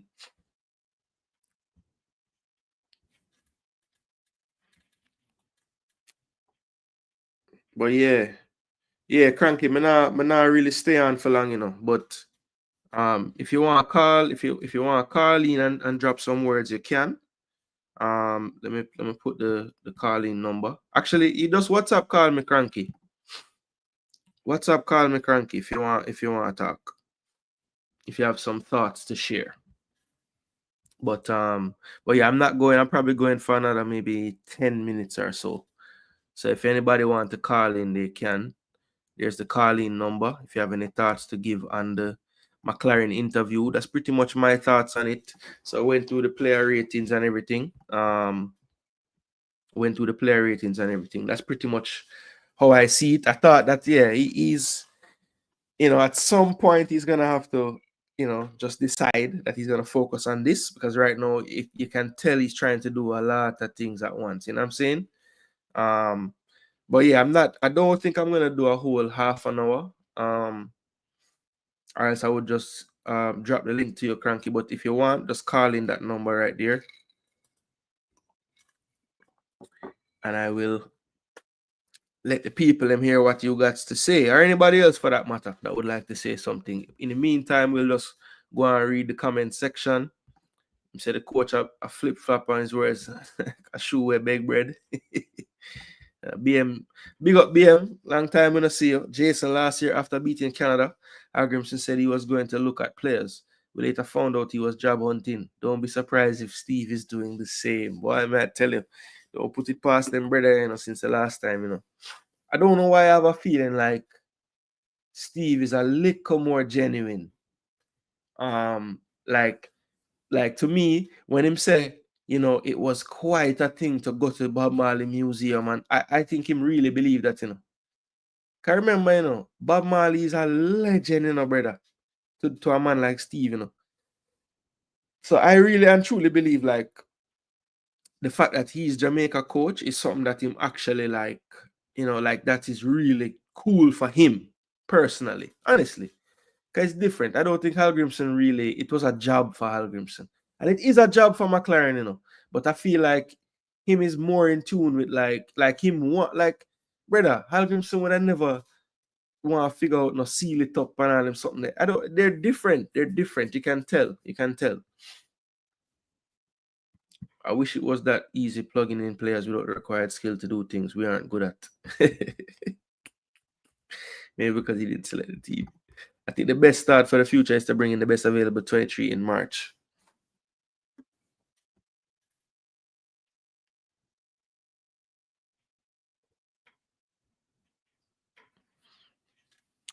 best, although it's a very low-ranked team, you could try this concept with the top players and no B team.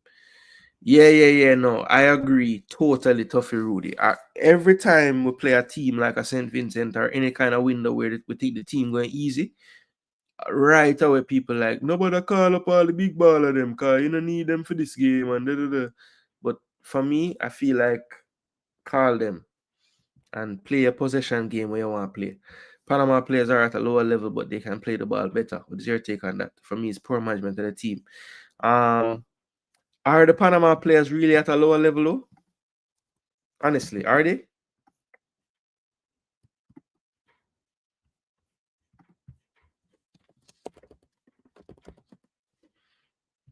All right. For example, right? Panama just play Costa Rica, right? Look on this.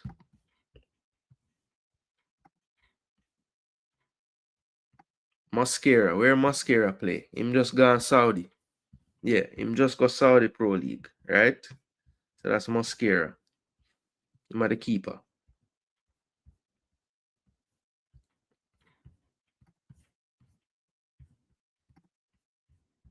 Who else?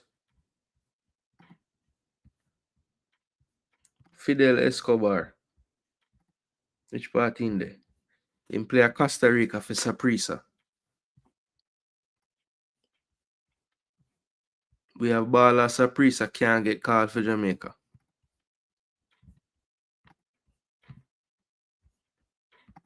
Farinia. Think him just go Farin. Kim Key. So him there Russian Premier League over there with Boza. Alright, I'll continue, you know. I said them have them dep on a next level. Or we dep on a next level. I just feel like I don't really know what these players doing with themselves, you know. Jose Cordoba. You want to tell me Jose Cordoba there? 23 years old? Anybody? Norwich City. Zine? Them Panama brother, this is not 2014-15, you know. Christiansen have the man them gone everywhere in Europe, everywhere. Cesar Blackman, no longer in there. You know where I'm going? Slovan Bratislava. Right, we get a call, people. I could see where I'm going. Huh? Yo, what go on? Jason, good night. How you doing? Oh, I'm doing well in a cranky. What you saying? I know you're not closing your program, so I'll say a couple of words actually, which is my hope is that the coach will now start doing some work, realizing what he has that doesn't have. Because I don't think he has been working. I think this has been a vacation job for him, no matter what he says. I don't think he's been putting in the work. You know, you hear people as coaches working 10, 15, 17 hours a day because there's a lot to be done administratively, strategically, and otherwise. And I'm not sure he's putting the time in. So I hope he gets a reality check from the game he played against the US and realize that Concacaf is not an easy place to be and it's not an easy job, and he needs to put in the work as he's getting paid. Now, he says a lot of stuff, but it's pure vibe stuff. And as you're saying, and your dad may be saying, telling us what we want to hear versus actually talking about how he's going to be effective in doing what he's doing to get us to the quote-unquote promised land. And I don't see it from him. I was extremely disappointed in how he was out-coached by Pochettino. I've been extremely disappointed in his rhetoric and the fact that the rhetoric doesn't marry to how we play, right? Cranky, let me ask you one thing. Who is the better coach between Pochettino and McClaren? I don't think there's any competition there. Right. So why are we surprised by that? No, but I think we expect a coach who has so much experience, who has been in so many different situations, scenarios, and environments, where all the expertise and the things that he has learned would be applied here and would show that the coach have his quality would differentiate himself, even sometimes when you don't have the talent. But your strategy can help, you know. Just think about how the US played, right? Mm-hmm. Pochettino just got there, and the Robinson inverted It's like it was foreign to us, and we had no idea what we were doing. It's just amazing watching the game. I was on JD's channel texting that, okay, when Robinson is playing like a double pivot initially with the 6, let Maggie mark him, and then when him switch off, you have somebody just pick him up, right? You can't just have him just roam and do what he wants to do and create mismatches and overloading one side. And we have done nothing. You're watching the game, scratching your head, and the coach did nothing in the first half. Nothing. Somebody was sitting with me who doesn't understand football just there. She was there, and she's like, that man felt a little bit seasoned. I don't think he belongs to the sideline. It was just funny her saying that. And she's not into really football per se, right? And I'm there watching the game thinking, okay, he's going to realize that we are being outgunned. He's going to tell the team, you know what, team? You know, when you're fighting a war and you're up, man, you said the team to fall back and you regroup. I thought he would fall back initially and regroup. So you know what? People were going to, between the 18 and the middle half, which is going to start the team, and then we'll settle down, and come to us, and then we can regroup and go again. Cranky, you know, to be totally honest, right? You know what I think happened to McClaren in the second leg of this game? Listen to how, you know, in that 14 minutes, he basically had a talking point for everybody involved in Jamaica football. And I think at times in that second game, he was so torn between what he thought might be the best way to play the USA and what he thought might be the best way the fans and the media and everybody would want us to play the USA. Because there were things about the way we were playing to start the game that made me think we wanted to press them. But then there were other aspects of it that made me think maybe we want to drop back and get into some kind of block. So in other words, similar to how when he was giving us the messaging just now, there was a little message for everybody. It's almost like he tried to do that in the football game too. So we weren't defensive, but we weren't all out pressing. So we ended up somewhere in the middle that didn't do anything. No, in the first 20 minutes, Jason, we did absolutely nothing. You watch the first 20 minutes of the game. Those people should go back and watch the game. I watched the first goal 7 times. I will try to watch the different segments of the game and moments in the game and try to say, okay, what were we doing here and there? The US doesn't handle the press really well, the aggressive press. Okay? You can have soft press and aggressive press. Look, when we were aggressive pressing them, they weren't handling it well. But the defense is not that great. They have good offensive players up top, right? Some good midfielders and good forwards, but their defense is not that great. So when we were pressing really hard, they weren't handling it well second half, but the game was over in the first half. Yeah, I think, right? Look, if in the second half, if they had the same, you know, desire to break us down, they would have. You know what I'm saying? I think the game was over in the first half. When I watched back the game the second time and I'm seeing when we had success in that second half, it almost was like, all right, you know, what are you guys gonna actually do? Let's see what you can do, you know. And a couple of times we actually did something, and they were like, oh crap, they did something, you know. So I don't think if the game is tight, you know, some of those things that happened in the second half even happen. To be totally honest with you, but I do think. But you got to look at the games against teams like Colombia, where the teams are aggressive pressing them. In fact, you know football, Jason. Nobody likes to be somebody in your face. No, that's why City hates to play Brentford, because they're one of the few teams that will just play them how they always play everybody. And that's why, you know, when Arteta first came around and he was taking the game to City, they didn't like playing us either, even though they would beat us. Yeah. We gave them a good game always because we were going for it, you know.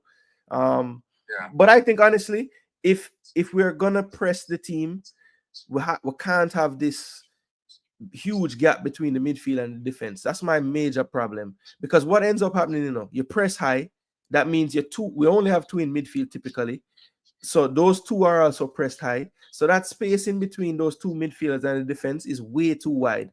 So if you're going to press and get in their face, you know why it worked for Colombia? Their whole team is in the other team's half basically, and they're daring you to go long.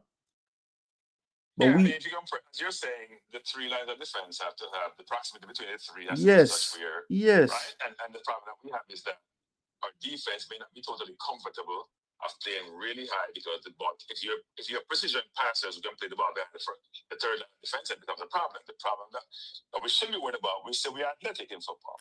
That's what I'm saying. We are. So what we worried about people going behind us? If we're quick enough to recover, and we have center half can recover enough. And it's like I said before, to me, McClaren was not the answer, but we have no choice but to keep him. We can't afford to get rid of him, and it's too late now, given where we're trying to go. So I'm glad he's mentioned recruiting. He realized that he has to go recruit some players and some younger players. He realized that. Yeah. Which we all knew from day one that he needs to do. And he kept talking about, it's right for the players to go play for England. Well, you know what? Now you realize that the players you have, here's the problem, Jason. Think about every player in the team. My goalkeeper is a brilliant stopper. He can't play with his feet. My left back is not good offensively, but he's good defensively. My left center back, who's Pinnock, is a very good player. Some people say excellent player, but he's not quick. So if I play press high with Pinnock, I'm going to be challenged. My right center back is overly aggressive. He's going to always overcommit and create problems and pressure on my team. My right back, I'm trying to figure out who that is. My right midfielder with last year is not technical enough. Does all the dirty work, plays hard. No half turn ability. No half turn ability. Yeah. Shoulder, right? So you gotta figure out because it's not just fully recovered from his ACL, but he may be decent. He's not quick, but he has a lot of ability. Yeah, he didn't just need to play some games. I think he has all the ability we need. He just needs games. Yeah. If you have McGee, inconsistent, he may be poor defensively, and he may be decent one time with a nice turn, and then next 3 players and get pushed off the ball. You have my 2 right and left wingers who have been Premier League players. They don't play no defense. Some of them fake it, but it now work. You see, what I'm talking about, Jason? Everybody. Major deficiencies. Look, I was cranky earlier today when I started this show. Right, I was going through the players, and I'm like, man, as I analyze these players, every single player, there's like something. If I'm an opposing team's coach, I can say, okay, let's do this to this player, and that's just so common in our players. So look, he tried his best, and as I said, you can tell he's been in the game for a long time because he's very, very measured in how he says things. Because he said he was like, yeah, we need better players, and then he was like, but not in the sense that our players aren't good, like he thought about it and he said, I can't just say that without saying something else because that don't sound so good for the players I have, but I think he knows he needs better players. We know he needs better players. Yeah. I mean, against the US, it was men against so cranky. If you know he needs better players, you also know that the other coach we played is better than him. Is it okay to say that the coach? I mean, surely it has to be. No, Jason. That's what I'm saying. So, Jason, this is his press conference yesterday. He took no responsibility for the failure. Zero. You go to the press conference. Did he say, you know what? It starts with me. I have to be better. Did he ever say that? You listen to the conversation. If you've been in a leadership position, the first thing I would do when I'm leading my people is I own this. So it's me. Either I assess the team wrong. Even if I don't believe it, Jason, you have to say it because you own it. You didn't do something right. And then you talk about what you didn't do right, what needs to be better. Unless he have a reason not to own it, we don't know. No, but this is the press conference yesterday. I heard the man. No, but I'm just saying. You know the prevailing narrative. Is he the head coach or just the guy with the title? It speaks well, but he's also speaking in circles. Yeah. What he talks about is not substantive. There's a little double speak going on. That's why I was frustrated with the people yesterday after the question, which is the first question is, why didn't you play Ravel? That's the first question, by the way. That's the first question. And somebody asked about Lambakiza versus Dave Van Gray. Fine. You brought Ravel, how many thousands of miles? You brought him here, you don't give him 5 minutes. We don't have money for WSJ, so we're not that rich. And if you play that game where technical ability is needed, and so we need it, and you don't play the person who's probably your most technical player, I don't know what that means. Yeah. Yeah.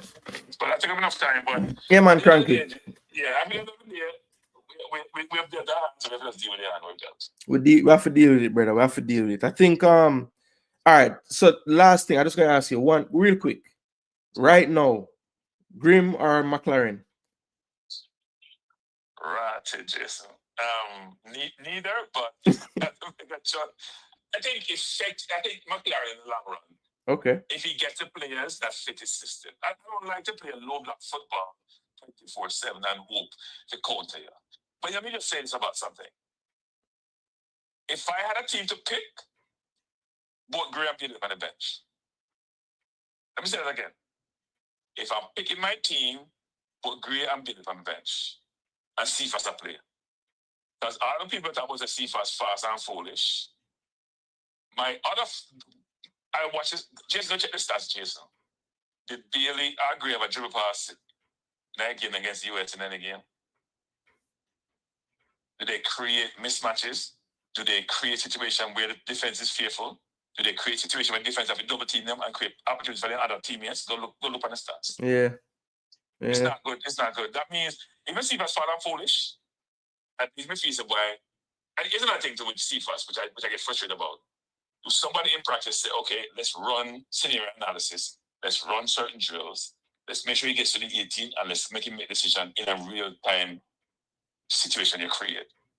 So I need to keep beating them head about the decision making. You should have passed to A versus B, C versus D. Repetition results in outcomes sometime, you know. Mm-hmm. If you don't keep doing it, you're most dangerous player. But if it's just, I said the man run from me and from Robinson to see Jason. Robinson had a head start. Robinson was about a good 5 yards ahead of him. And the man just... Against the US when we played in Dallas, at the same time to use the defense. Well, the difference with that one was it was Scally, so he was able to just run all the way past him. Yeah, but the point I'm making so quick. Yeah, man, him fast, man. Him fast, man. First of all, Jesse, he doesn't even set you up, Jesse. He don't set you up enough. He just push it and run. If life and go right tonight, I'm not taking that, just push it and run. He can't catch it.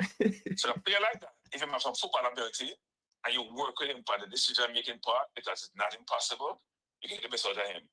Gray not play no defense. Hey, go look for the tape and I watch Gray. Yeah, no, look, you can see, and I said it when I was analyzing just now. I said, listen, you guys have to understand, Gray is not fit. So I honestly and truly think he takes time off on the field. Like he just says, okay, I need 2 minutes to just walk. Because I ain't got nothing left. Even in the second game, there was a time in like early in the second half when he made a run to chase a ball and he was looking like he was dead. And then he scored the goal and he got the second win all of a sudden. But then, it's not sustained because he's not fit. But yeah. I mean, even when, and Conrad is right, even if he is fit, he does take that time in games. That's a part of why Sean Dyche ran him out of Everton. Yeah, when Sean Dyche replaced him with Dwight McNeil, somebody else. By the way, if you go recruit coach, they recruit Dwight McNeil. Yes, I agree. If you want to play, you can play football, put about 60. A lot of the ball of them, a lot of the ball of them, comment on his stuff, and when they comment, he leave Jamaica flag in the comments and everything. So yeah, man, that's one. He can solve about 3 different things. Yep. Anyhow, Cranky, I got step. So respect for the call, everybody. Subscribe to Cranky channel, doing great work as well. So subscribe to Cranky. Big up and thanks for the call. Yeah, man, bless up. All right, cool. Yeah, man, people. So that is it, Little over the 2-hour mark. We got through everybody in the squad. We got to discuss the McClaren stuff. I see some people asking in the comment section. This is the second person tonight asking about this Butler situation. So yeah, we will know, and we will. I mean, it's not really, I don't know. Is that football? Is that really football? Is that what you want to talk about? I'm sure you'll get the exclusive over like Ryan. You know what I'm saying? He will call in and tell everybody everything. So you guys will hear from Ryan and that. We flew Ravel 7,949 miles just to warm bench. Incredible. People know Ravel hasn't made a difference for Jamaica. People aren't going to stress over Ravel. The backwards and sideways passing is all. Couldn't make a MLS highlight or make a mark. Done. Bye. Rough TikTok. TikTok ain't buying it. TikTok ain't buying that Ravel was going to do anything. Anyway, people, big up on yourself, you know. As usual, thanks so much for tuning in. I really do appreciate all the people viewing. It's now little after 12 o'clock Eastern time, which is the same time as Jamaica currently. So big up to everybody that tuned in tonight, watch the show. I totally enjoyed bringing you this content. Anytime we get a chance to talk football, it is just a joy for me personally. And if it's a team that I really love, like the Reggae Boyz, it's even better. Now, of course, you know, we're back into the European football side of things, but tomorrow morning, there will be a squad announcement and release for the Reggae Girls. The Zoom will be at 10 o'clock. So I will be present, hopefully. I have to go and look at have something to do in the morning, but I should be back by 10. If not, I'll definitely be in there.